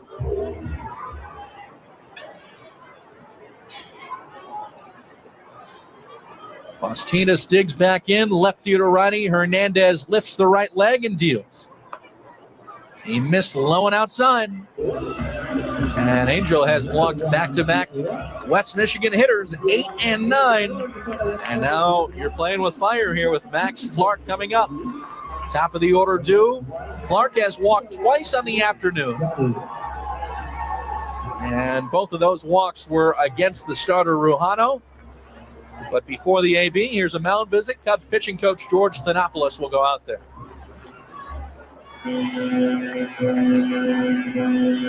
Conversation between Thanopoulos and Hernandez. The entire infield comes in as well. Here's the chance for West Michigan to take their first lead. It is 2 each. Although the Cubs are out hitting the Caps 5-1. West Michigan, who got a home run from Brett Callahan earlier in this inning, to even things on the afternoon. They'll have Bastidas at first and Lee at second for Max Clark, number 2 Tigers prospect. The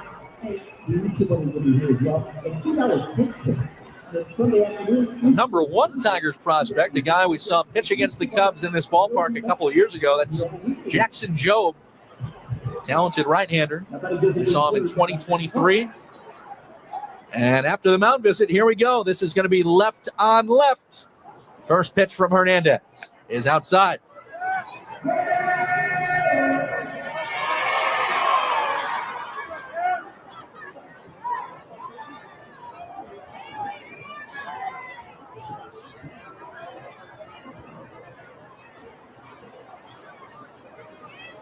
Bright and sunny Wednesday afternoon here just north of Grand Rapids at LMCU Ballpark.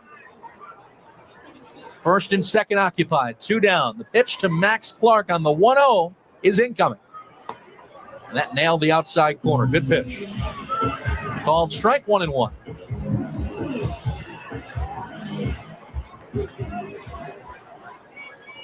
Clark has got the white batting gloves on each hand, long sleeve white undershirt. The pitch on the way, line shot, center field base hit. Rounding third, coming home, Bennett Lee. Here's the throw from Morrell. Here's the tag from Armas. It's not in time. Morrell's throw from center went to the first base side of the plate. And as mentioned, you were playing with fire facing Max Clark. Unable to retire the bottom of the order. Clark makes you pay. It's 3-2. Whitecaps take their first lead.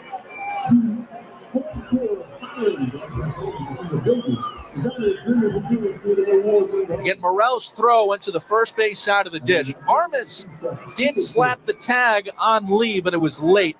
Ari had to move over about 5 feet to catch the ball and then went over another 5 feet to the left to try and tag it. A run is in again. It's 3-2 Whitecaps. That's their second hit. Clark has been on base all 3 times, and now it's Stevenson. Hernandez to Stevenson. First pitch, a strike.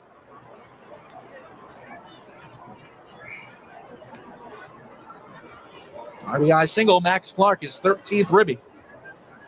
Bennett Lee was able to score. He got the windmill from Tony Capicelli at third.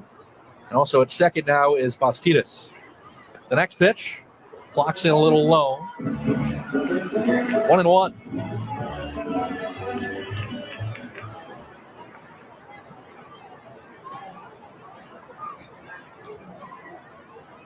Both runners lead for the Whitecaps. 3 runs are in the inning. And the pitch. Swing and a miss by Stevenson.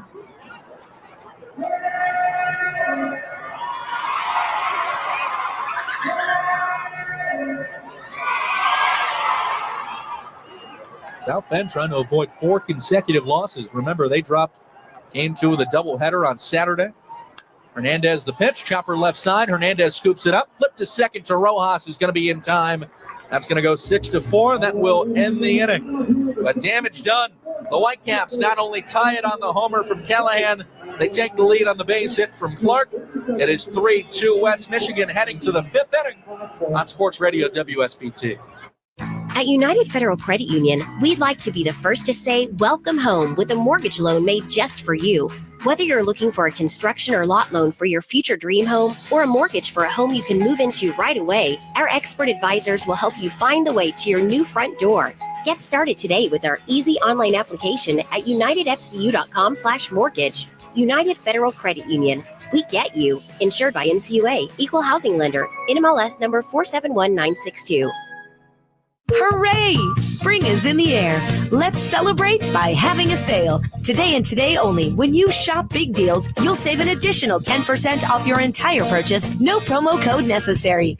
Hi, Jenny from Big Deals, inviting you to stock up on those springtime gift certificates for your yard or home, or just find a new place to eat. Spring is in the air at Big Deals. Get your automatic spring 10% off discount right now at BigDealsSouthBend.com. This is the Dan Patrick Show. The NBA officially announced yesterday a $100,000 fine for the Utah Jazz. Markkanen has missed the Jazz last 9 games due to a lower back injury, but is generally understood to be healthy and ready to play. How do you prove that he doesn't have a lower back injury? Dan Patrick. The Dan Patrick Show. Weekdays at 9. Sports Radio WSBT.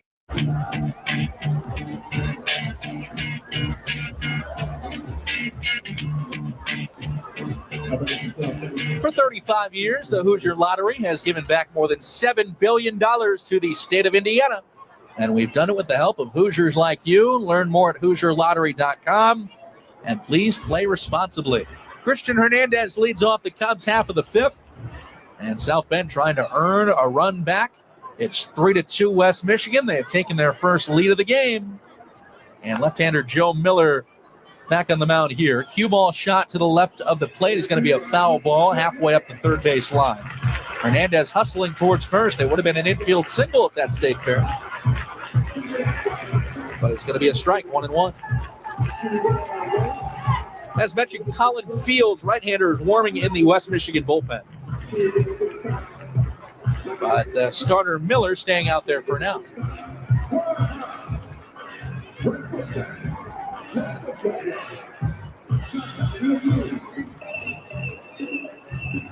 Two runs, 5 hits, no errors for the Cubs. 3 runs, 2 hits, no errors for West Michigan. And the 1-1. Hernandez belts one up the left field line. Well struck in a base hit. It winds up in the corner, but it will be held to a long single thanks to a good defensive play from Luke Gold in left field. Gold took a solid round on that one bounce line drive, got to it, backhanded the ball, still on the outfield grass, and got a quick relay in. Long single, Christian Hernandez, but the on-base streak will continue. Hernandez has been on base in 11 consecutive games to begin the season. And now Jefferson Rojas, top of the Cubs order, trying to do some damage as he takes a strike.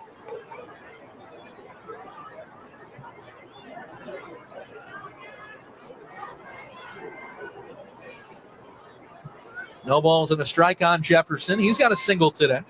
Jeff will take high. So just like that, the Cubs put the tying run on.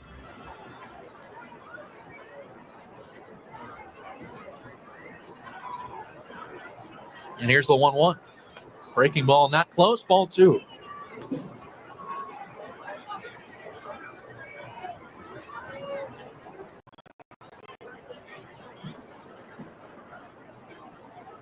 Very short lead for Hernandez at first, and here comes the 2-1. Jefferson swings and misses. New set of signs from Nick Lavello at third. It's 2-2 on Rojas. Picked up his first hit of the season in the third. Miller sets and delivers. Rojas waits on a breaking ball and cues it up the first baseline foul.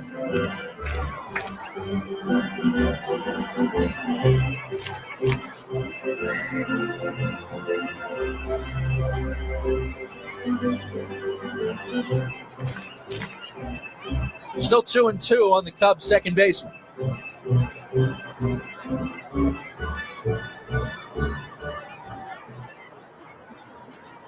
Miller, the left-hander, the check at first in the pitch.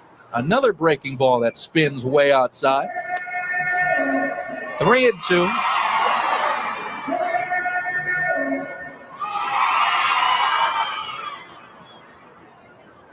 Will be due for the payoff pitch to Jefferson Rojas. Hernandez leads at first. Not running, and the pitch stays high for ball 4. Rojas executes that plate appearance and works a walk. All Cubs walks, they're presented by Best One Tire and Auto Care. Zolmans and Montes are proud partners of Best One. You can visit bestonetire.com to find a location near you. Best One, where the best costs less. That will be the final batter that Joe Miller will face. Tony Capicelli, Whitecap manager, out of the dugout. He'll make a call to the bullpen. The Cubs, who are now facing a 3-2 deficit after 3 runs scored by West Michigan last inning, have a chance to get this game tied and maybe more. There's nobody out. 2 runners are on. Heart of the order coming up next as West Michigan goes to their pen. We'll take a timeout on Sports Radio WSBT. Okay, team, we got to try something new, something big, something like the new Mega Millions. With automatic multipliers on every play, non-jackpot prizes start at $10 and go up to 10 million. Coach, what about the game? This is the game. Now get out there and try for a win! Every play is automatically more mega with the new Mega Millions from the Hoosier Lottery. Must be 18 or older to play. Please play responsibly.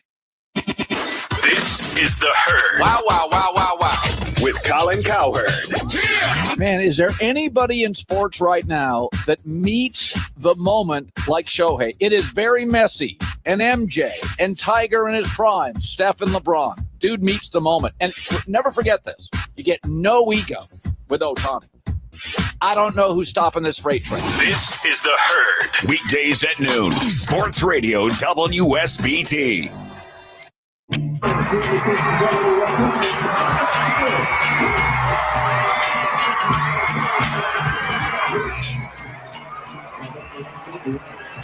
Pitching change coming for West Michigan. Right-hander Colin Fields is on, replacing the lefty Joe Miller. But Miller leaves, and he's going to be standing at the top step of the dugout because he is responsible for both men on base for the Cubs. Rojas at first, Hernandez at second. Ivan Brennauer batting, and Ivan will look at a strike from Colin Fields. Saw Colin Fields pitch against the South Bend Cubs last year, a former Valparaiso Beacon. He was signed as a free agent by the Tigers in 2022. The 0-1. Brennauer moves the head away from an inside fastball. Kind of matrix style, rearing back, 1-1. Brennauer has already singled in a run this afternoon, and he is 2 for 2 with a couple base hits. Fields, the right-hander, deals and nearly hits Brennauer again. This time as Ivan dodged that breaking pitch, he lost his helmet. He just moved his head down, and then the helmet popped off the head. Right-hander Colin Fields has nearly hit the big target Brennauer twice in a row. And now the 2-1. Outside for a ball, 3-1. Fields last year primarily a starter with West Michigan. 26 appearances, 21 starts. ERA pretty good at 3.22. But pitching out of the bullpen here exclusively to start this season. 2 on, nobody out. Brennauer takes a quarter cut, fouls it back. Did not mean to make contact, but it's going to be a strike, and it's 3-2.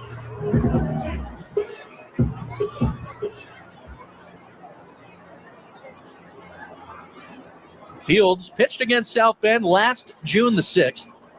Took a no decision at Four Winds Field. 5 innings, allowed 3 runs.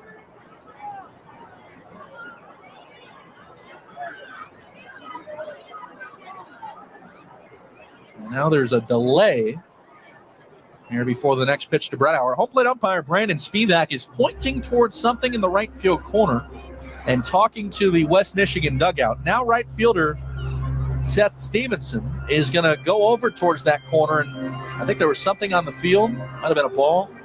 Yep. So Stevenson picks that up and hands it to a group of fans sitting there in that right field corner. Again, here they have changed the layout. The bullpens are no longer up each foul line. And we'll be due for the payoff to Bretauer. And he swings and misses. Strike 3. Fields comes back to get Bretauer. That's an important first out for West Michigan. The Cubs still threatening with runners at first and second, but one away for Brian Comer. The sidewall is now kind of like Four Winds Field here, where the wall darts out past the rain tarp, kind of creates an angle, and then there's very little room in each corner. Comer now stands in, and he's 0 for 2. The pitch to Comer drops in slowly on a off-speed pitch for a strike. Fields pitching against South Bend last year. Those 3 runs, 2 of them came in on a homer by Jonathan Long, who is, of course, now at AAA Iowa. The check at second by the right-hander in the pitch. Comer dodges away from another inside pitch. 1-1.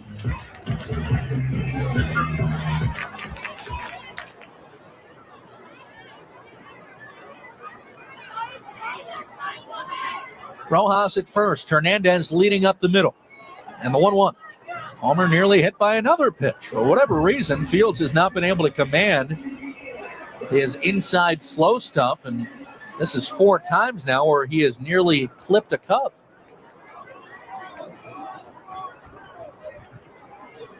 The next 2-1. Blown past Comer for a strike. 2-2. Drew Bowser on deck as Fields in this 3-2 game, trying to hold the lead for West Michigan. We're playing in the top of the 5th. West Michigan up a run. The 2-2. Comer lifts the bat out and pops it foul out of play.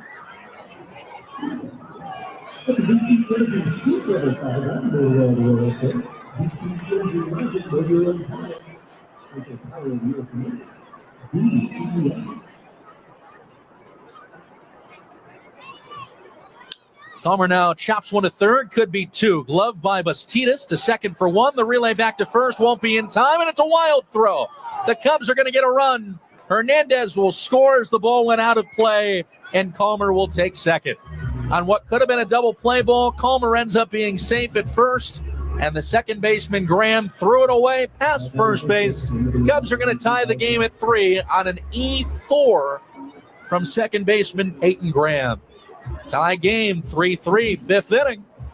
And with 2 outs, Drew Bowser will bat with Comer at second because he gets the free 90 feet on the ball put out of play. They do get 1 out, though, 5-4 on the fielder's choice. And now Bowser stands in, and Drew jams it foul. So, again, Hernandez scores because the ball was thrown out of bounds.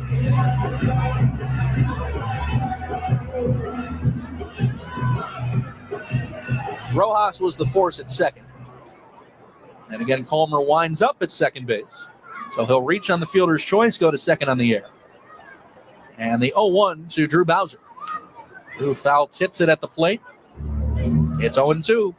So South Bend has gotten that run back that they lost on the Max Clark single in the 4th. We are now tied again at 3-all.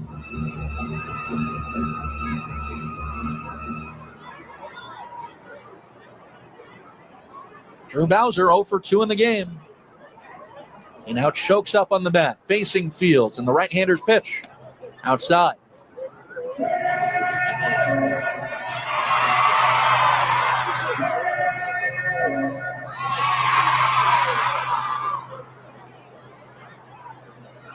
One and 2. Fields the check at second in the fire. Down low in the dust, ball 2. About an hour and a half into today's ball game. Cubs and the Caps are knotted at 3 each, 5th inning. Calmer's got a pretty good lead up the middle. And Fields pitches to Bowser, who looks at ball 3. It's gone full on Drew Bowser. Andy Garriola's on deck if we get that far, and Garriola homered his last time. It was a solo shot over the right field wall.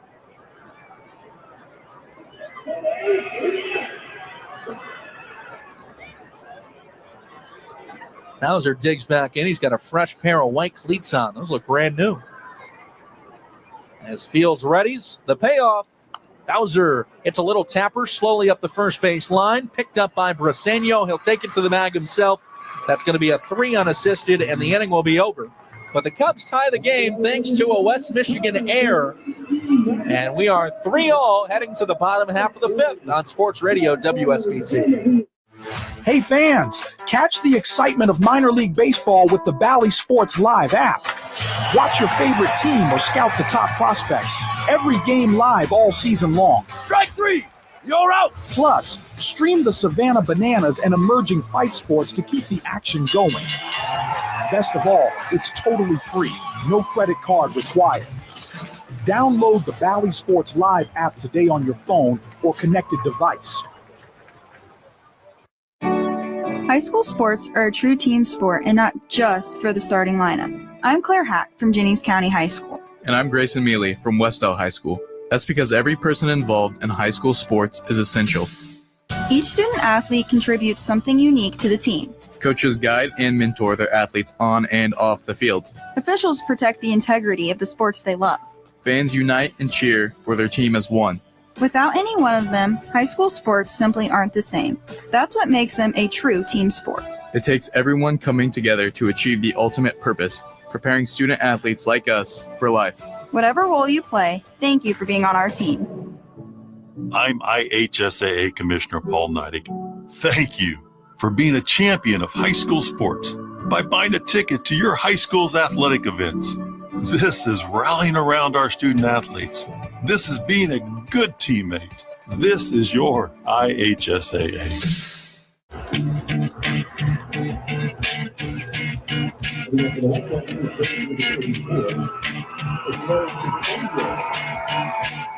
It's a 3-3 game. South Bend and West Michigan going at it here on this Wednesday matinee. I'm Brendan King on Sports Radio WSBT. Ty McBride's our studio producer. Angel Hernandez ready to throw the first pitch at the bottom of the 5th, and it nearly hits Josue Briseño. Ball 1 inside. Briseño was the only Whitecap to not come up in the 4th, where they got 3 runs. Hernandez now spins in a strike on a bender, 1-1. 2 of them came on a homer. Brett Callahan is first of the season, and then they got 1 more on a base hit from Max Clark. The 1-1. He is pulled slowly out to first, backhanded by Bowser. He's going to flip to Hernandez, covering the bag. Angel wins the race with Josue Briseño, and that's going to go 3-1 to start the inning.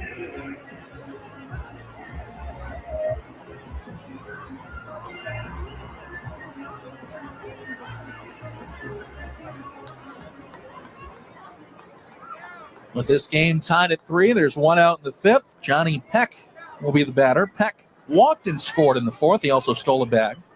Right-handed batter with a wide open stance. Waits on Hernandez, who pitches high and outside.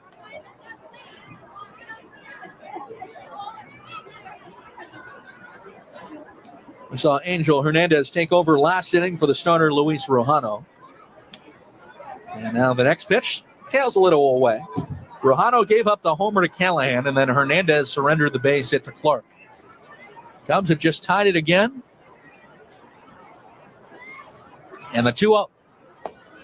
Down low for ball 3.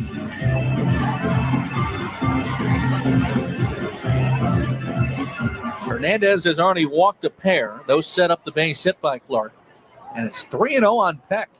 And he just walked him as well. That's the second 4-pitch walk by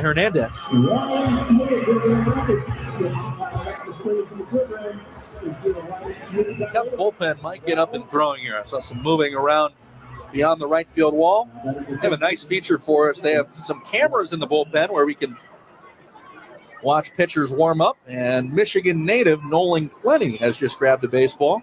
We have not seen Nolan for a little while here. Here's a blooper foul to our left over the netting. Strike one. Nolan Clenny, a native of Northville, Michigan, and we have not seen him since game 2 of the season. And that's because, actually, that would have been opening day. Yeah, we have not seen him since opening day. And there is a reason. Here comes the 0-1. Ground ball, slowly tapped, second base. Rojas has got it to second for one. Hernandez catches it, and we'll have no play back to first. That's going to go 4-6 on the fielder's choice. Brett Callahan just too speedy to try and double him up. And Johnny Peck was the force. Nolan Clenny went to AAA Iowa for a few days to fill in with the CUBS. Of course, he was a Rule 5 draft pick of Chicago over the winter, coming from the New York Mets organization. He pitched all of last year at AA and does have AAA experience.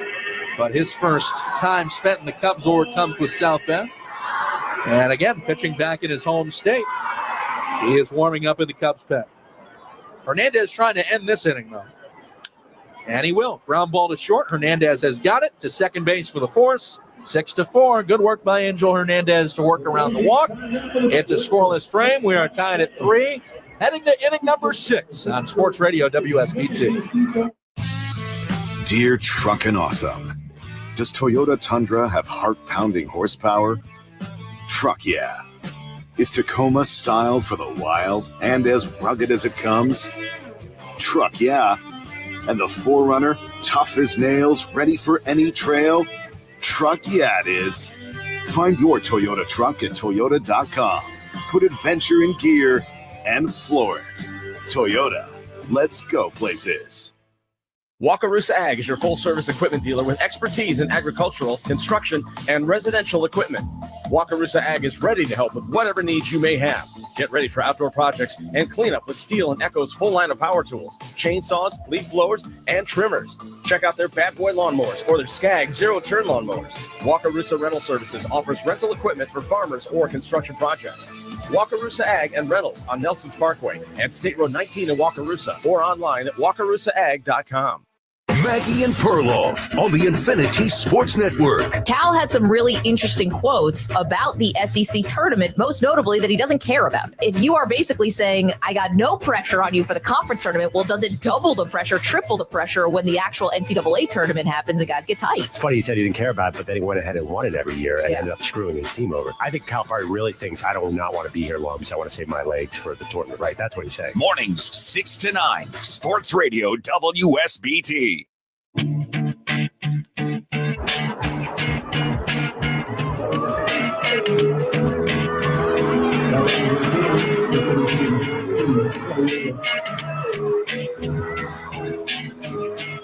Andy Garriola is going to lead off the top of the 6th inning for the South Bend Cubs. Last time he was at the dish, he drove his first home run of the season out of the yard over the right field wall.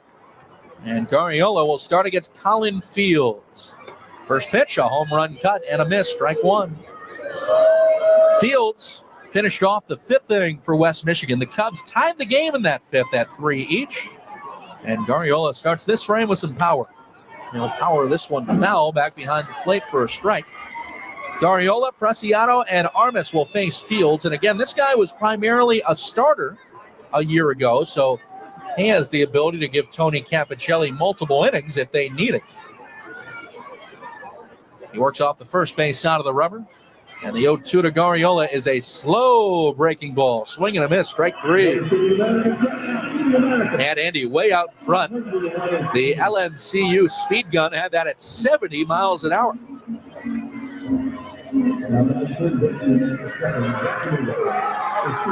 Garriola strikes out. And now it's Preciado. Reggie has struck out twice today. Right-hander to right-hander. First pitch, lasered up the right field line, slicing and going foul.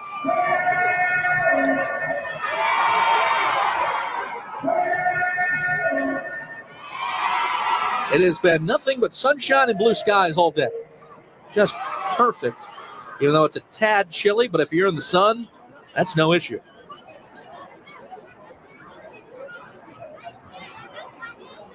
Preciado matching with the gloves and the cleats, bright red each. Fastball high and outside from Fields. 1-1. We were the first Cubs organization action of the day.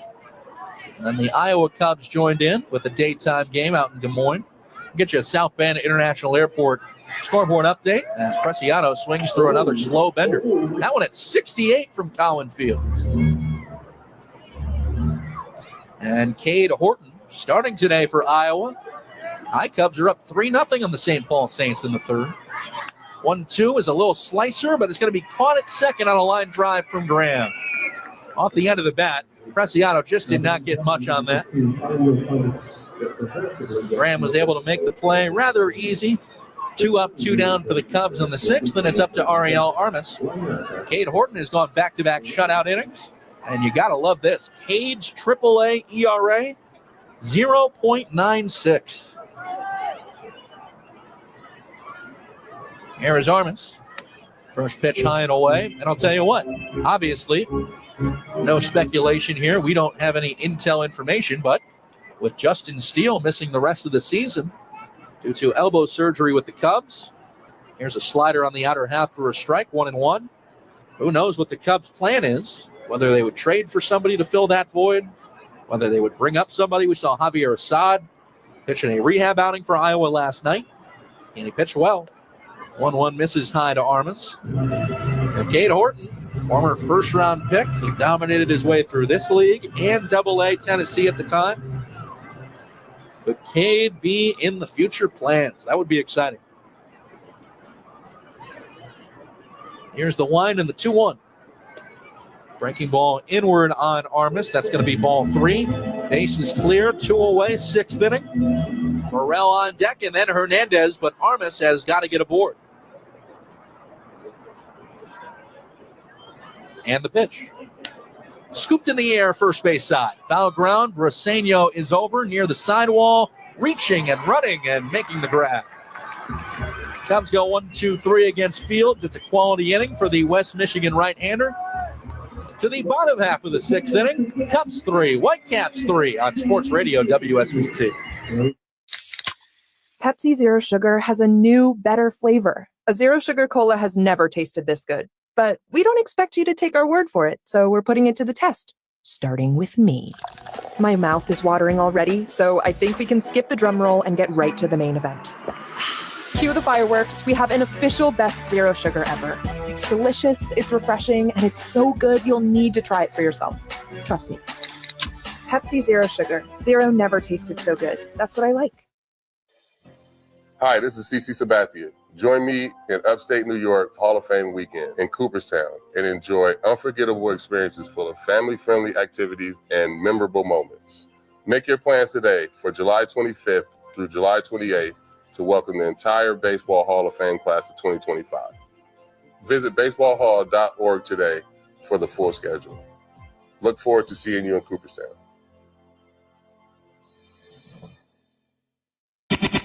This is The Herd. Wow, wow, wow, wow, wow.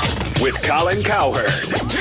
Man, is there anybody in sports right now that meets the moment like Shohei? It is very messy. And MJ and Tiger in his prime, Steph and LeBron. Dude meets the moment. And never forget this. You get no ego with Ohtani. I don't know who's stopping this freight train. This is The Herd. Weekdays at noon. Sports Radio WSBT.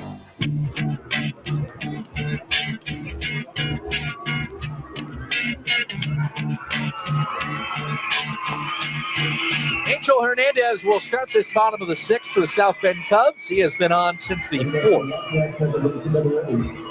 Hernandez worked a scoreless 5th inning. Cubs have the bullpen up, though, with Nolan Clenny throwing past the right field wall. So I would imagine they'll try and get everything they can out of Hernandez, but perhaps a base runner would end up bringing a mound visit for the Cubs. We'll see. Peyton Graham starts the 6th inning by taking outside from the lefty. Bottom third of the order here for West Michigan. You would love to send them down 1-2-3. And Hernandez has started Graham 2-0. And we mentioned this in the fourth at the time. Hernandez walked both 8 and 9 in the order. And then Max Clark delivered that base hit RBI. So again, facing the top of the order here would not be the best idea. Breaking ball outside, spinning away, 3-0. Hernandez has started Graham 3-0. He's 0 for 2. And Angel comes back and finds the zone. Strike call, 3-1.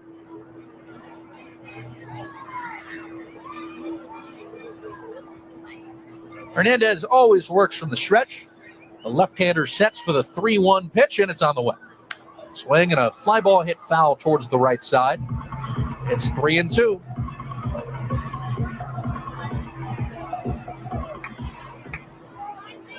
Hernandez has come back from the 3-0 hole to make it a full count. The payoff pitch is going to be on the way, and it's outside for ball 4. Hernandez walks another, and that's going to be it. So they let Hernandez start the inning. The base runner brings out Nick Lavello. Skip will make a change. And Michigan native Nolan Clenny is going to be back in his home state on the mound. That's pretty cool. Nolan's going to come into the game. Hernandez will leave. He'll be responsible for Graham on base. It'll be Clenny against catcher Bennett Lee right after this quick timeout in a 3-3 game, I should say, on Sports Radio WSBT. Okay, team, we got to try something new, something big, something like the new Mega Millions. With automatic multipliers on every play, non-jackpot prizes start at $10 and go up to $10 million. Coach, what about the game? This is the game. Now get out there and try for a win! Every play is automatically more mega with the new Mega Millions from the Hoosier Lottery. Must be 18 or older to play. Please play responsibly.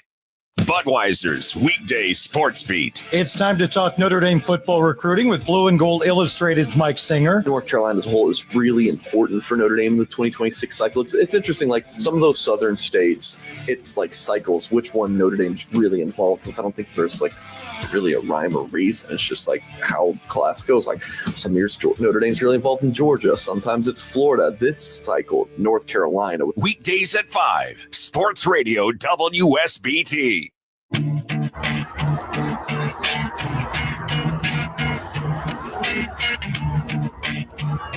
Right-hander Nolan Clenny takes over for the South Bend Cubs from the bullpen. And this call to the pen, as always, is brought to you by Carpenters Local 413. Much has changed over 120 years, but growth still rests on opening doors to all working carpenters. For more information, visit carpenterslocal413.com. Right-hander Nolan Clenny, a native of Northville, Michigan, has returned to the South Bend Cubs. We last saw him on opening day in Beloit. Since that point, Nolan Clenny was up at AAA Iowa, filling in their bullpen. And he's a guy with vast experience from the Mets organization. Cubs took him in the Rule 5 draft. And again, he's starting his Cubs journey here at High A South Bend. Last season pitched the entirety of the campaign at AA Binghamton. He did pitch in one game with Iowa, did Nolan Clenny. And he'll face Bennett Lee here to resume the 6th.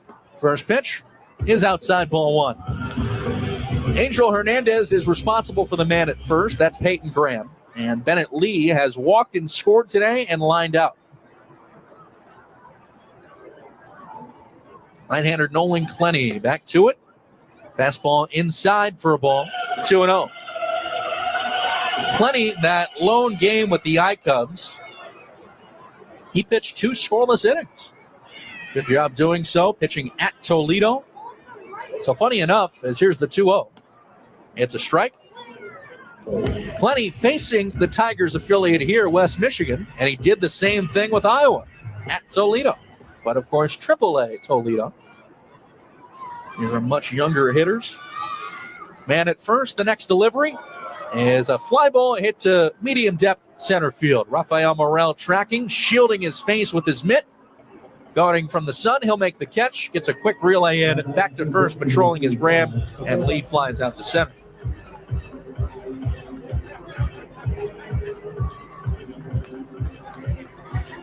It's a tie game at 3 here in the bottom half of the 6th.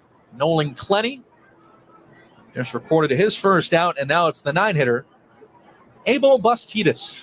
He's a switch man, batting left-handed. Clenny to Bastidas, swing and a miss on a sharp bender.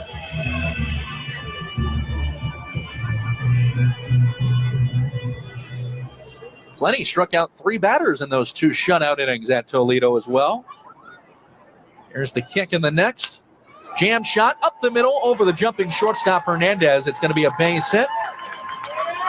And Bastidas singles to bring up the top of the order. West Michigan threatening again. They've got runners at first and second with only 1 out for Max Clark. Nolan Clenny, a native of Northville, Michigan, as mentioned, so that being right outside Detroit, I would imagine he grew up a Tigers fan. Have not had that conversation with him yet, though, but it would make sense.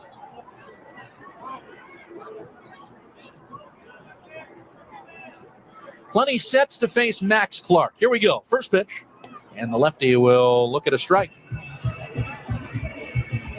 We'll get some other score updates for you from South Bend International Airport. It's now a 4-0 game as Iowa's on top of St. Paul at AAA in the bottom of the 3rd. Here's Clenny from the stretch, ready to deliver. Clark spits on one low.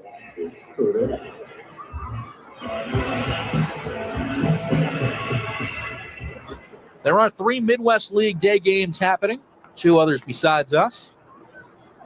First and second, runners lead, 1 out. Clenny the check at second in the pitch. Inside and low on Clark, 2-1. Bottom 7, Quad Cities and Beloit are even at 1 in Wisconsin. And also in Wisconsin, it's the Timber Rattlers on top of the Lansing Lugnuts, 1-0 in the 4th. Double play chance with a ground ball here. Clenny pitches.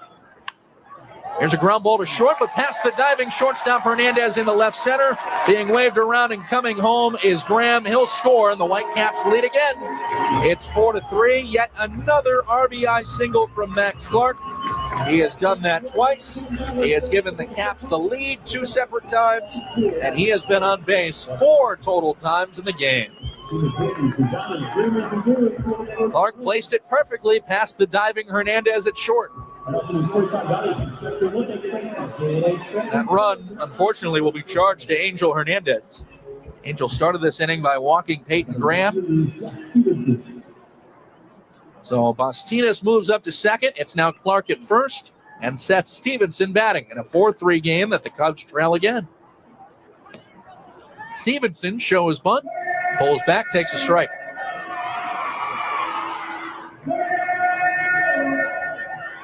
South Bend led this game 2-0. That was after they opened the scoring in the 3rd. Base hit by Ivan Brennauer. And then a homer by Andy Garriola made it a 2-0 game. Jam shot first base side, scooped up by Bowser. He'll throw to second for 1. That's all they'll get. It was a slow tapper hit on the right side to Bowser at first.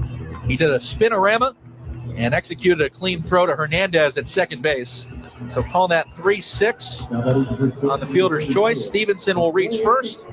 Clark is forced at second. And maneuvering up to third was Bastidas. So with runners at the corners and 2 down, Josue Bueseño will come up against Nolan Clenny. And Clenny, the right-hander, will pitch to Bueseño. First pitch, swung on and missed. Whitecaps lead again. They scored 3 in the 4th. So far, 1 is in the 6th.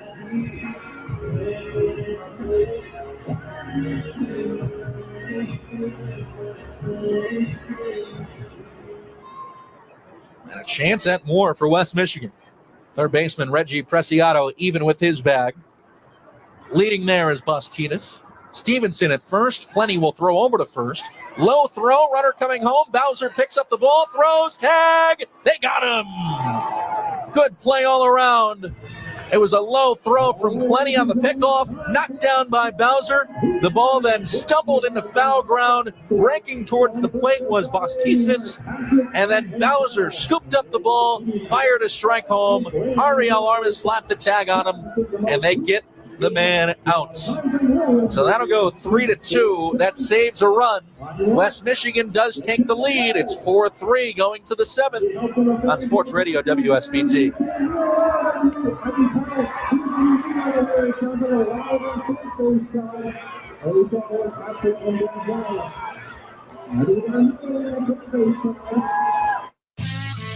Dear Truckin' Awesome, does Toyota Tundra have heart-pounding horsepower?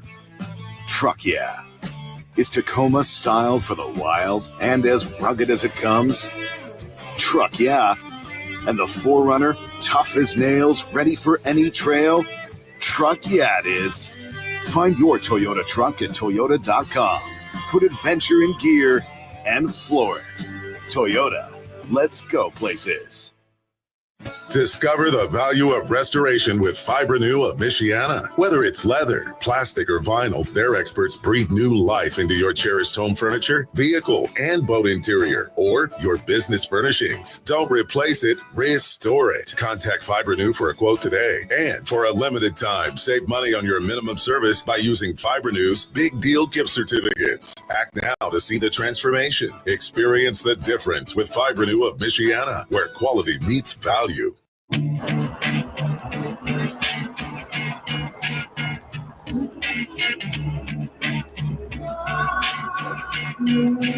the 7th inning, the Cubs find themselves trailing by a run.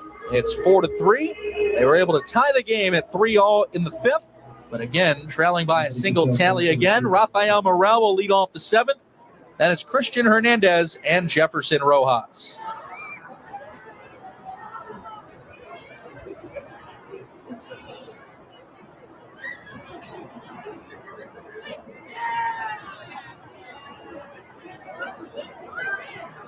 First pitch to Rafael Morel is cut on and missed from the right-hander Colin Fields, who is only the second pitcher to throw for West Michigan today. But Fields has been very good out of their pen.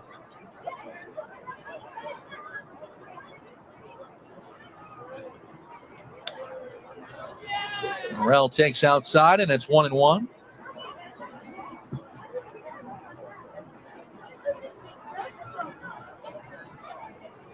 Rafael today has walked and otherwise is 0 for 1 as he'll foul it back.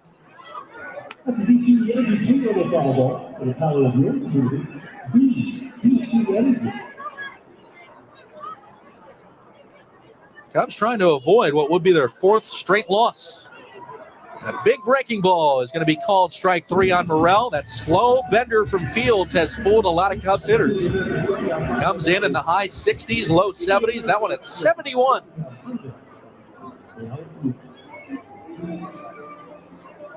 Morel frozen. There's the first shot of the 7th, and the batter will be Christian Hernandez. Back to the top of the order. Hernandez backs away from an inside pitch. Christian extended his consecutive games on base streak back in the 5th with a single. He's been on base in 11 straight to begin the season. Here's the wind and the 1-0. Hernandez pokes it foul.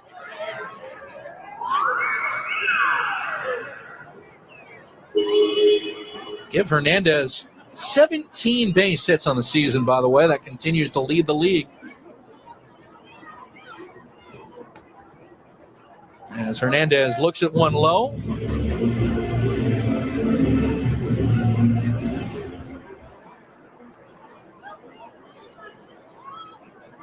Two one. Fastball inside corner, strike call. 2-2.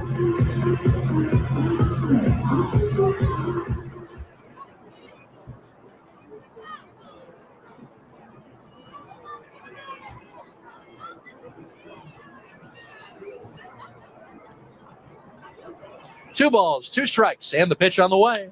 Hernandez pulls one over to short, should be routine, bouncing into the mid of Peck. His throw to first will beat Hernandez, and that'll go 6-3.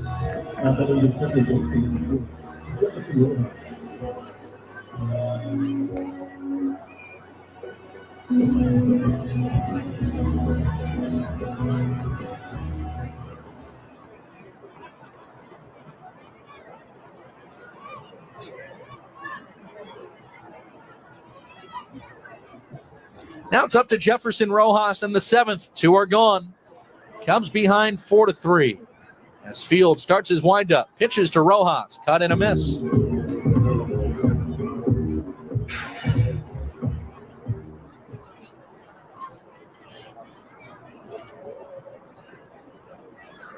The next delivery, Rojas shoots it foul. When you hear that sound, remember how Windows is yours.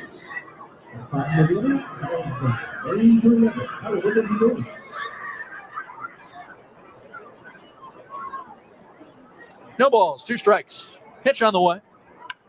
Rojas taps it to third, bouncing to Bastidas, who takes care of it, 5-3. And that will end the inning. The Cubs have gone in order and back-to-back innings now. It is stretch time in Grand Rapids. The Whitecaps possess the 4-3 lead. You are listening to South Bend Cubs Baseball on Sports Radio WSBT. Hooray! Spring is in the air. Let's celebrate by having a sale. Today and today only. When you shop Big Deals, you'll save an additional 10% off your entire purchase. No promo code necessary. Hi, Jenny from Big Deals, inviting you to stock up on those springtime gift certificates for your yard or home, or just find a new place to eat. Spring is in the air at Big Deals. Get your automatic spring 10% off discount right now at BigDealsSouthBend.com. Thinking about replacing your windows or doors but don't know where to start? Pella South Bend is here to help you from conception to completion. Pella has been serving homeowners for 100 years by providing the highest quality products and attention to detail, all backed by the industry's best warranty. For the month of April, receive 0% financing for 5 years or 55% off qualifying installations. Come see us at our showroom on Grape Road. Give us a call at 574-243-9014 or visit PellaSouthBend.com. Celebrate a century of exceptional craftsmanship with Pella. Stunning sights, more clicks, web design from Websticks. When you talk to the team at Websticks, it's a sign of a new beginning for your company's website. A fresh start. No more broken links, old information, dated pictures, or searching for the person or business who last worked on your site. Just tap Websticks and ask them to conduct their mini audit. It's totally free of charge. Or maybe you need a deeper inspection. Consider their major tripwires.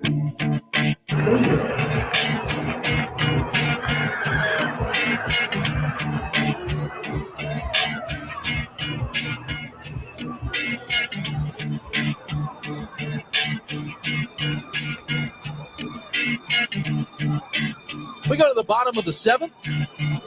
Nolan Clenny will start his first fresh inning. Here's a swing and a miss from Josue Briseño.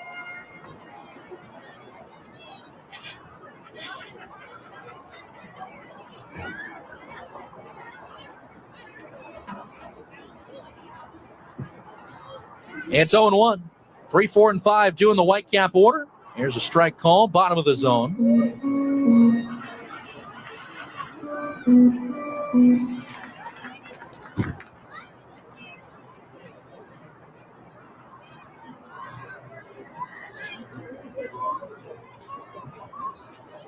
And Clenny is going to call out Ariel Armas. Cubs catcher will go to the mound after an 0-2 count starts on Briseño.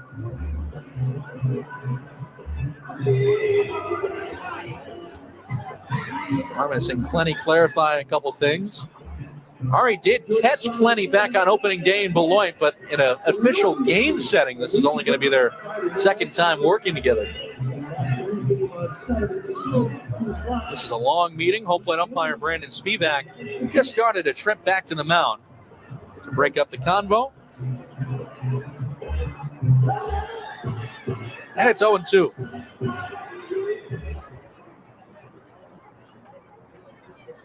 Clenny sets from the stretch and brings the 0-2 pitch.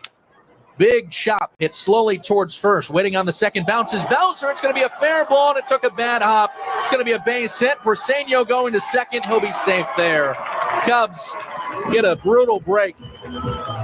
Just a big, slow chop that hit off the last cut of grass on the first base side. It's going to end up being a base hit. And again, it just took a brutal hop on Drew Bowser. There's nothing he can do. Bowser played it fine. But again, it's going to end up being a hit. They give it a double. Oh, boy. So Briseño is gifted a base hit there. 4-3 game, 7th inning. And here is Johnny Peck. Whitecap shortstop will face Clenny. First pitch lone outside. Nolan Clenny again pitching in his home state of Michigan. A 28-year-old former Mets prospect, Rule 5 pick of the Cubs in the offseason.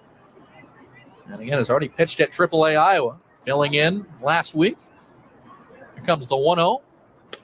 And that finds the zone for a strike.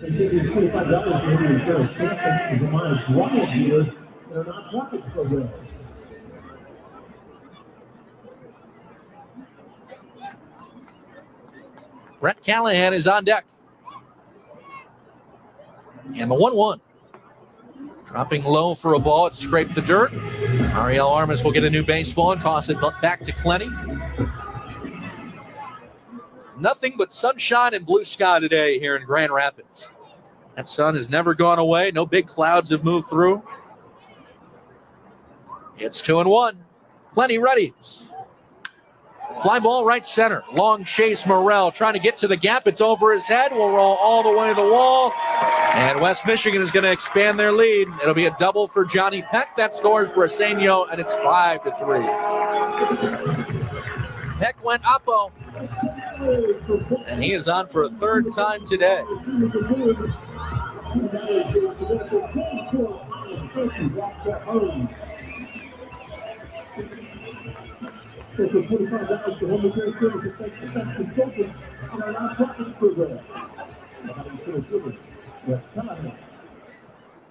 So now the 2-run lead for West Michigan. This is their largest lead of the game. And with nobody out, there's still a man at second for Callahan, who homered earlier. Callahan takes outside.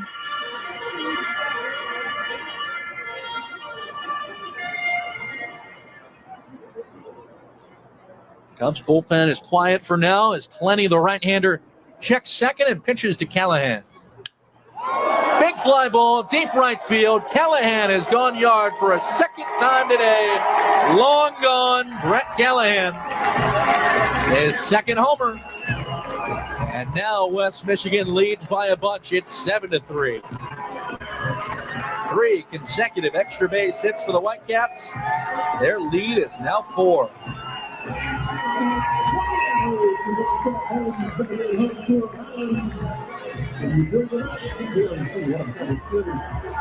Boy, Brett Callahan, 2 home runs on the day. Last year with West Michigan, he played 5 games with this team, went 1 for 18. He's having a huge start to the campaign. 7-3 your score, and there's still nobody out. Luke Gold now takes a pitch outside. And that was a no-doubter.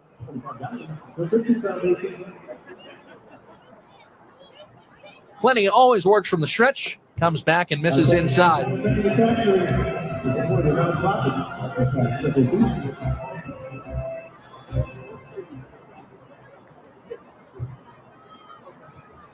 It's the second inning today where West Michigan has scored 3. Here's the next. Half cut and a miss by Gold. He went too far. That's a strike. It's 2-1. Briseño doubled, and again, it was the double, but it was the big chop hit to Furs and a bad bounce on Bowser. Cubs got a tough break. And Gold hits a long, deep drive to center. Glasses glistening for Morrell as he works back to the track. He loses it in the sun, and it will be extra bases for Gold. It drops for a hit.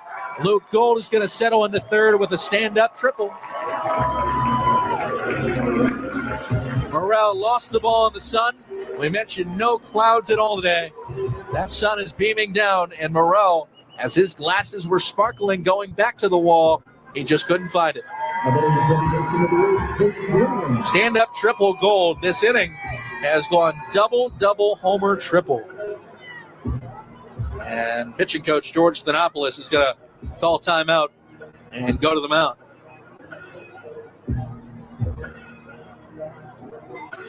Old Cubs infield comes in. 7-3 game. This was a game the Cubs led 2-0 after 4 innings. It's really turned on its head.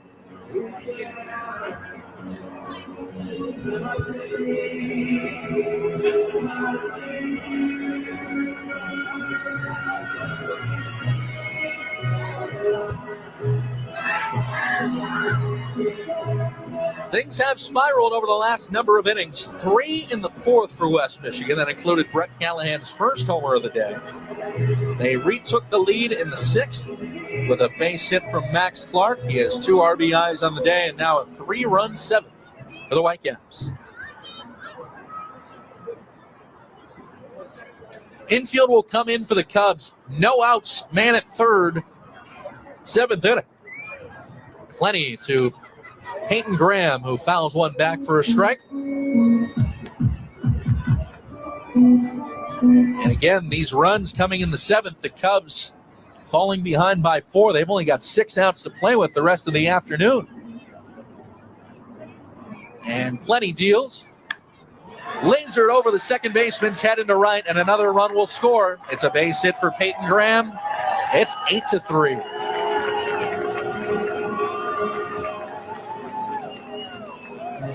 Graham drives in gold. That's 5 straight hits to begin the inning.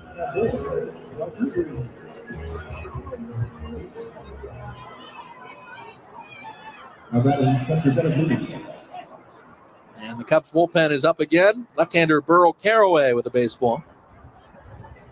Plenty works to Bennett Lee, and the West Michigan catcher lays off ball 1. So it's a 5-run game, 8-3. Man, this has happened quickly. It really has. The next pitch. Hold on the ground softly to third. Should be an out. Preciado is only plays to first. Wide throw from the bag, but Bowser catches it and slaps the tag on Lee. And that will go 5-3. Moving up to second is Graham.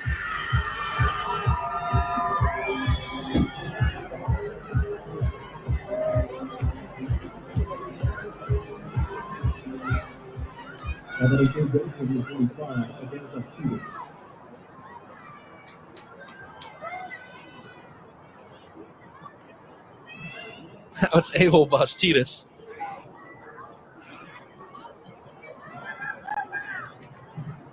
Man at second for West Michigan, 8-3 your score. Third baseman Preciado playing in. And here's Plenty's delivery. Swing and a miss.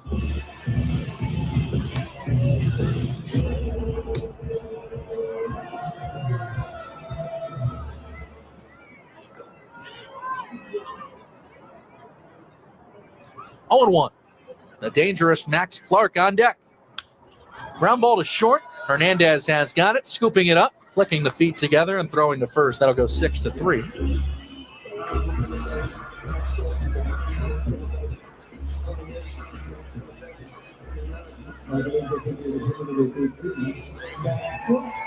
And the Cubs are going to have to face Clark here in the 7th. In an 8-3 game, 4 runs are in for West Michigan.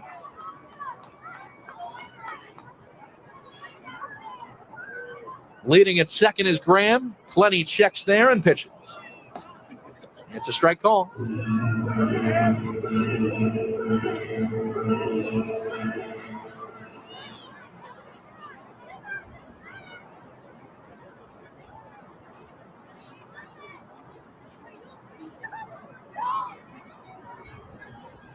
The 0-1 is jammed on the ground to short. This should end the inning. Hernandez over to Bowser, 6-3 to finish off the frame. Damage done, though. 4 big runs for the Whitecaps, including the second homer of the game for Callahan. We are done with 7. West Michigan has expanded that lead to 8-3. 6 outs to play with for the Cubs the rest of the afternoon on Sports Radio WSBT. $5,000. That's the average amount of money people in the U.S. are now spending on gas in a year. $5,000. That's crazy. If you drive, you have to download Upside, the free app that gives you cash back every time you get gas. That's right. You can earn real cash back with Upside just by buying the gas you're already buying. You can literally start earning cash back today. I use Upside every time I fill up, and I've already made around $200-300. You're putting gas in your car anyway. Why not get real cash back? back. If you like free money, download Upside. I'm saving the cash I earn from using Upside to help pay for a vacation later this year. Download the free Upside app now to earn cash back every time you buy gas. Use promo code YEAR to get an extra 25 cents per gallon on your first tank. You can cash out anytime right to your bank, PayPal, or a gift card for Amazon and other brands. Just download the free Upside app and use promo code YEAR for a 25 cents per gallon bonus on your first tank. That's code YEAR for a 25 cents per gallon bonus. Love it. Embrace it right now. The Dan Patrick Show. Dan Patrick. Does Aaron Rodgers want to stay in New York? If you wanted to go to the Steelers, you probably would have gone to the Steelers. Cam Hayward had something to say. Either you want to be a Pittsburgh Steeler or you don't. That's simple. That's the pitch. Exactly. That's what I've been saying. You're the Pittsburgh Steelers. Don't lower yourself. The Dan Patrick Show. Dan, the Danettes, and you. Weekdays at 9. Sports Radio WSBT.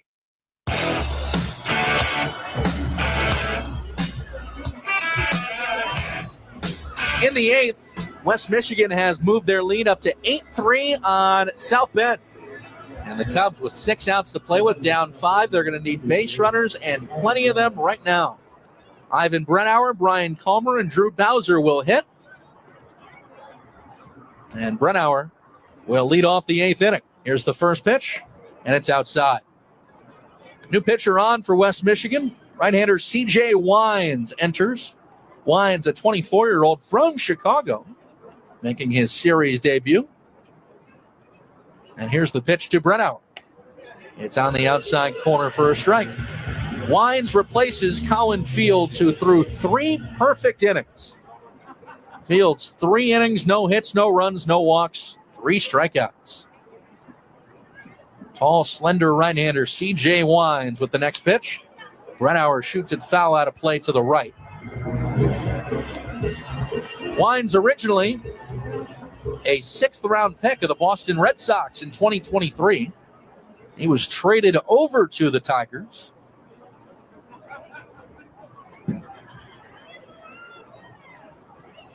And here's the pitch. Brennauer takes just outside.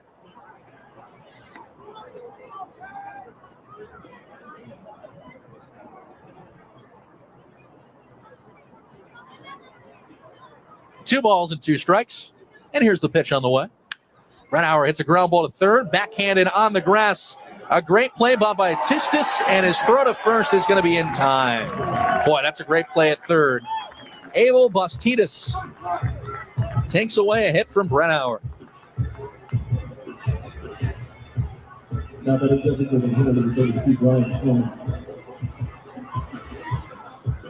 Now, Wines came over in a trade to the Tigers. Last year pitched 4 games at this level. Was very good, a 1.69 ERA. And here's Brian Calmer. Calmer will take outside.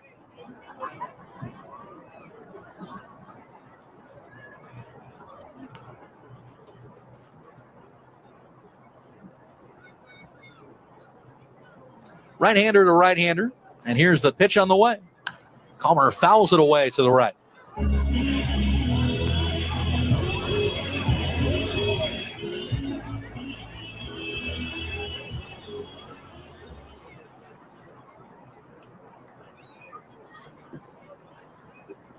C.J. Wines always works from the stretch, and the pitch to Calmer is swung on and missed.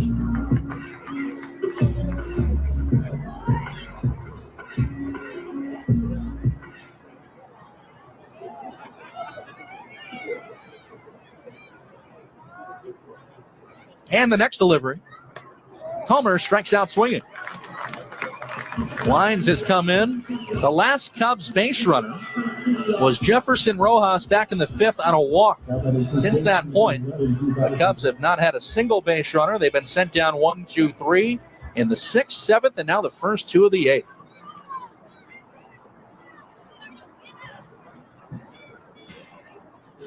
Now it's Bowser. And here's the pitch to him. Bowser cranks one to center, but high in the air out towards medium depth center field. Second baseman Peyton Graham is going to put it away with a one-handed grab, and the inning will be over. Cubs have gone in order over the last 3, and it remains 8-3 West Michigan in the 8th on Sports Radio WSBT. Budweiser is proud to join forces with Folds of Honor, providing life-changing scholarships to the spouses and children of fallen or disabled U.S. service members and first responders. Locally, United Beverage Company of South Bend salutes the commitment to those who serve our community and country. Over the last 14 years, Anheuser-Busch and wholesale partners like United Beverage have donated over $28 million, which has contributed to Folds of Honor's delivery of 51,000 scholarships since the nonprofit's founding. To those who have served our country, thank you. This Bud's for you. Wakarusa Ag is your full-service equipment dealer with expertise in agricultural, construction, and residential equipment. Wakarusa Ag is ready to help with whatever needs you may have. Get ready for outdoor projects and cleanup with Steel and Echo's full line of power tools, chainsaws, leaf blowers, and trimmers. Check out their Bad Boy lawnmowers or their Skag zero-turn lawnmowers. Wakarusa Rental Services offers rental equipment for farmers or construction projects. Wakarusa Ag and Rentals on Nelson's Parkway and State Road 19 in Wakarusa or online at wakarusaag.com. Hooray! Spring is in the air. Let's celebrate by having a sale. Today and today only, when you shop Big Deals, you'll save an additional 10% off your entire purchase. No promo code necessary. Hi, Jenny from Big Deals, inviting you to stock up on those springtime gift certificates for your yard or home, or just find a new place to eat. Spring is in the air at Big Deals. Get your automatic spring 10% off discount right now at BigDealsSouthBend.com.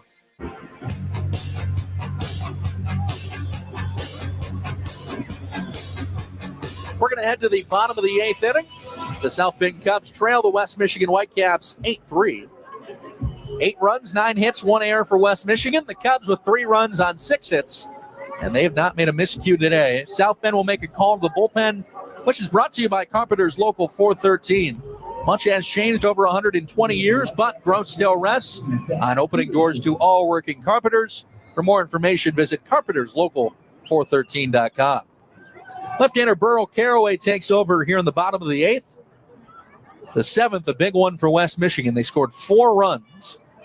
Caraway's first pitch of the inning is high for ball 1. Seth Stevenson was the only guy to not hit in that 7th.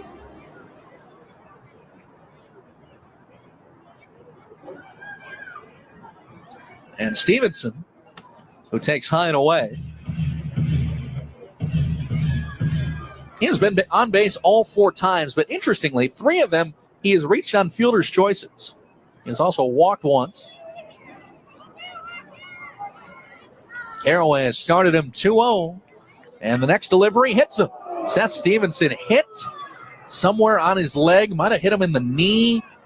Oh boy. Stevenson, though, right down to the ground, and he is shaken up as that caught him maybe on the kneecap.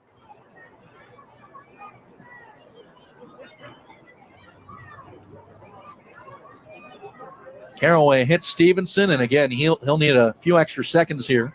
He's going to walk up the first baseline and be okay.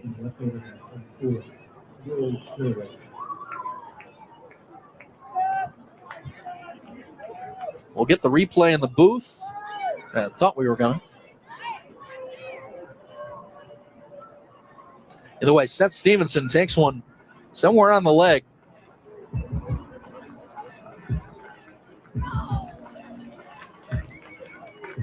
And he's still trying to walk it off.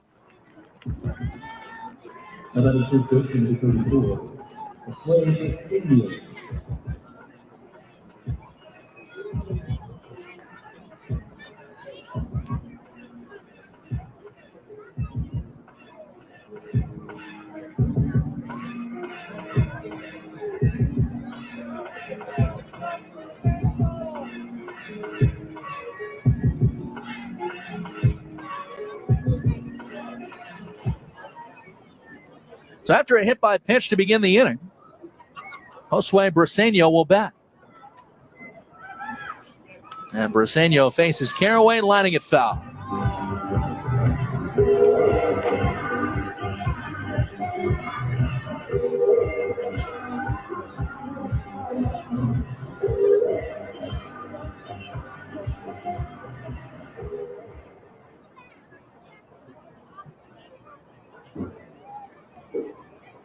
Here's the next pitch. It bounces in the dirt. 8-3 West Michigan.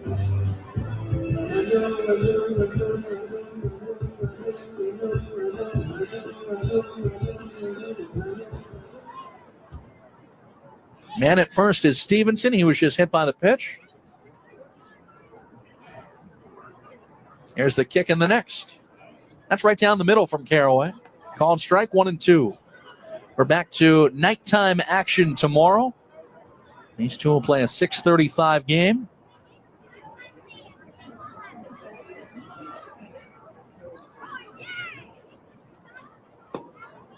Breaking ball tails away. It's 2-2. There will be 2 more day games left this week, though. 2 o'clock starts on both Saturday and Sunday.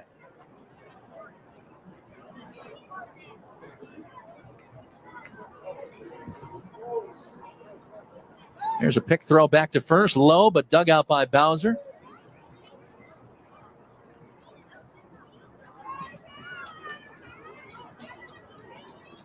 .6:35 start again tomorrow, and Friday we'll be on the air at 6:15 with the pregame show. And it's 2-2. Earl Caraway pitches, and this is lined back towards us by Briseño.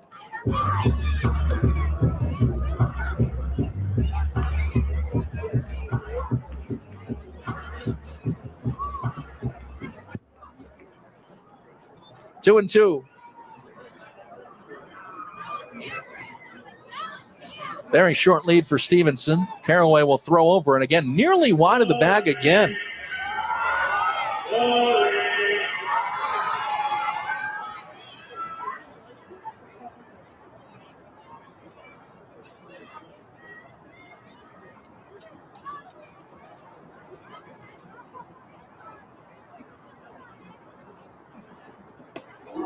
Briseño nearly hit by a pitch up and in, and now it's 3-2.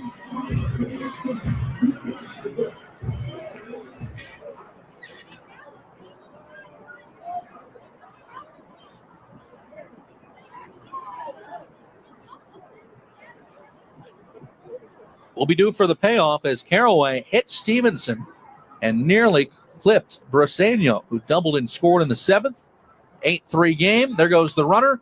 The pitch is popped up foul out of play by Briseño.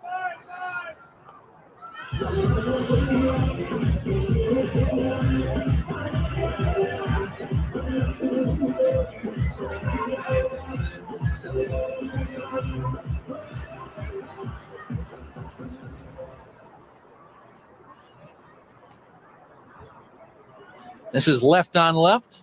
3-2, bottom 8. Last chance for the Caps to add on to their lead. And Caraway walks Briseño.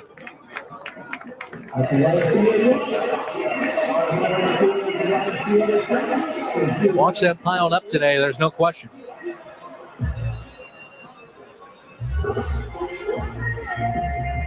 Cubs pitchers have walked 9 Caps.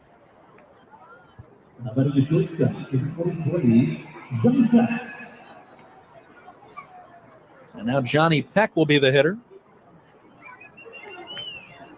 Peck batting with runners at first and second. Last inning in the 7th, Peck drove in Briseño on a double to the right center field wall. First pitch high and outside.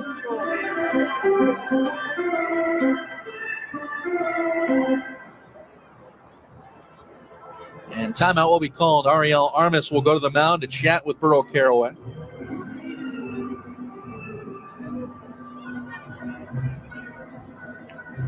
Earl's had to throw a lot of pitches early in this inning. He's only worked to 2 batters. Stevenson and Briseño each worked long ABs. By the way, announced crowd today, 3,959. Those school kids taking field trips this afternoon. And it looks like, knock on wood here, we're going to have a pretty warm day tomorrow and Friday. The big thing is avoiding rain as Caraway spins one outside for a ball 2-0. I saw tomorrow supposed to be about 68 degrees. Friday, I saw 75, but possible rain. Yeah. So if we can keep that dry, that would be nice. It's the first 70-degree day of the season. 2-0 inside around the back foot of the batter Peck. It's 3-0. West Michigan leads it 8-3 here in the bottom of the 8th. Cubs will be down to their final 3 outs next inning, and South Bend went 1, 2, 3 in the 6th, 7th, and 8th. The 3-0. Just missed the outside corner. And it's ball 4. First 3 of the 8th have reached. And the bases are going to be loaded full of Whitecaps for Brett Callahan, who has hit 2 home runs on the day.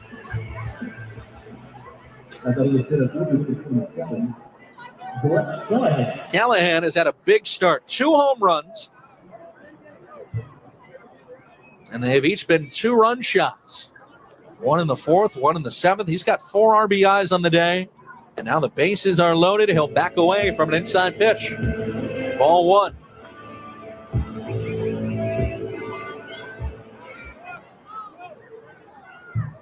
All runners lead for the Caps. There's nobody out in the 8th. Carraway delivers.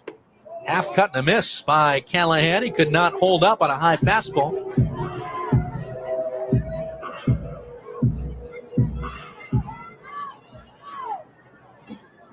West Michigan trying to be on their way to back-to-back wins to open the series. And again, for the Cubs, it would be their 4th straight loss since Game 2 of the doubleheader on Saturday.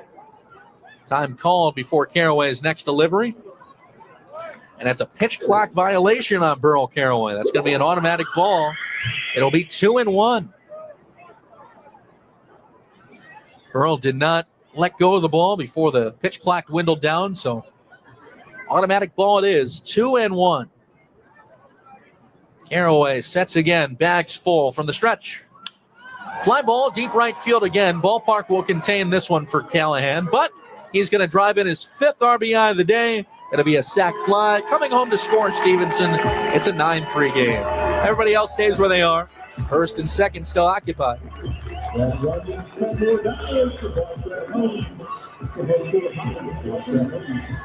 For more information on building the racetrack, go to fasttrack.com. Now, but in left field to the line, Luke Gold.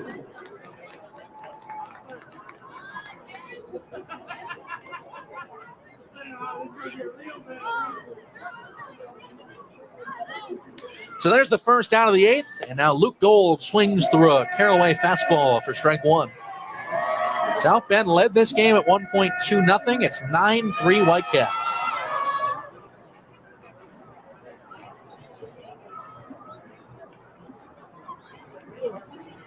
Here's the next. Down low for a ball. Jackson Wiggins starts for the South Bend Cubs tomorrow night.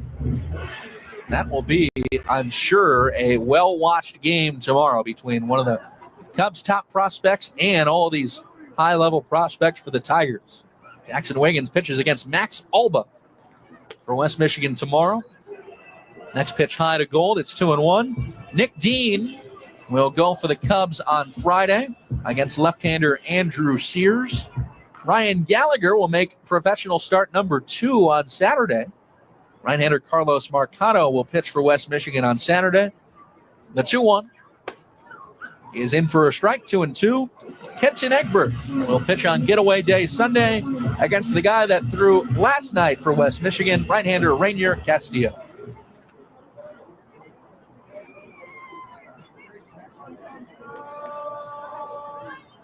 Two balls, 2 strikes. The pitch to the righty Gold is fished at and missed. That's going to be strike 3. Gold strikes out swinging. And there's the second out of the 8th. Carraway picks up his first strikeout. And with 2 outs in the 8th inning, Peyton Graham will step in. Graham has reached in consecutive frames. This is the 3rd straight inning where Graham will hit. He walked and scored in the 6th, singled in the 7th, and here in the 8th, batting with runners at 1st and 2nd. Whitecaps 9, Cubs 3. And Carraway pitches to Graham, who swings and misses.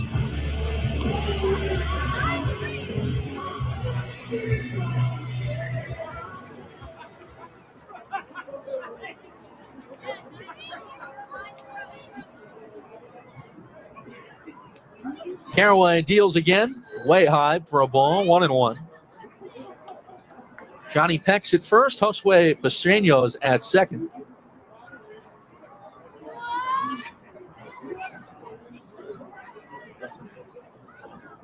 Carraway looks into Armas for his sign.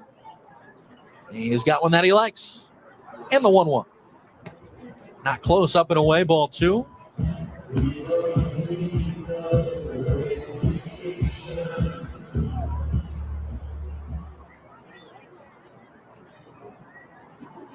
Two and one on Peyton Graham. And the next delivery. That's right in there for a called strike. 2-2. Caraway trying to finish off this inning. The Cubs would not have the ideal situation of using another arm today with 4 games left in this series.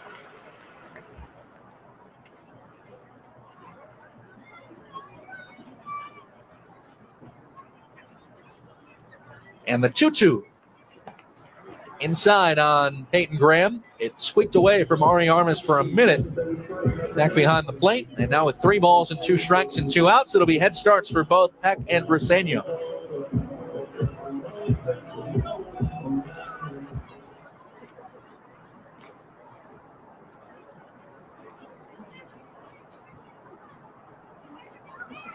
The payoff pitch will come. Both runners will be on the move. The 3-2, time called. Pitch clock violation on Burl Caraway. That's tough. It's going to be an automatic ball 4. Burl did not let it go. Second violation of the inning. And what's unfortunate is Caraway did pitch after time was called, and it was a strike. So Graham will take the automatic ball 4. We've had 2 of those on the day. That doesn't happen often. Both teams have taken the old ABB.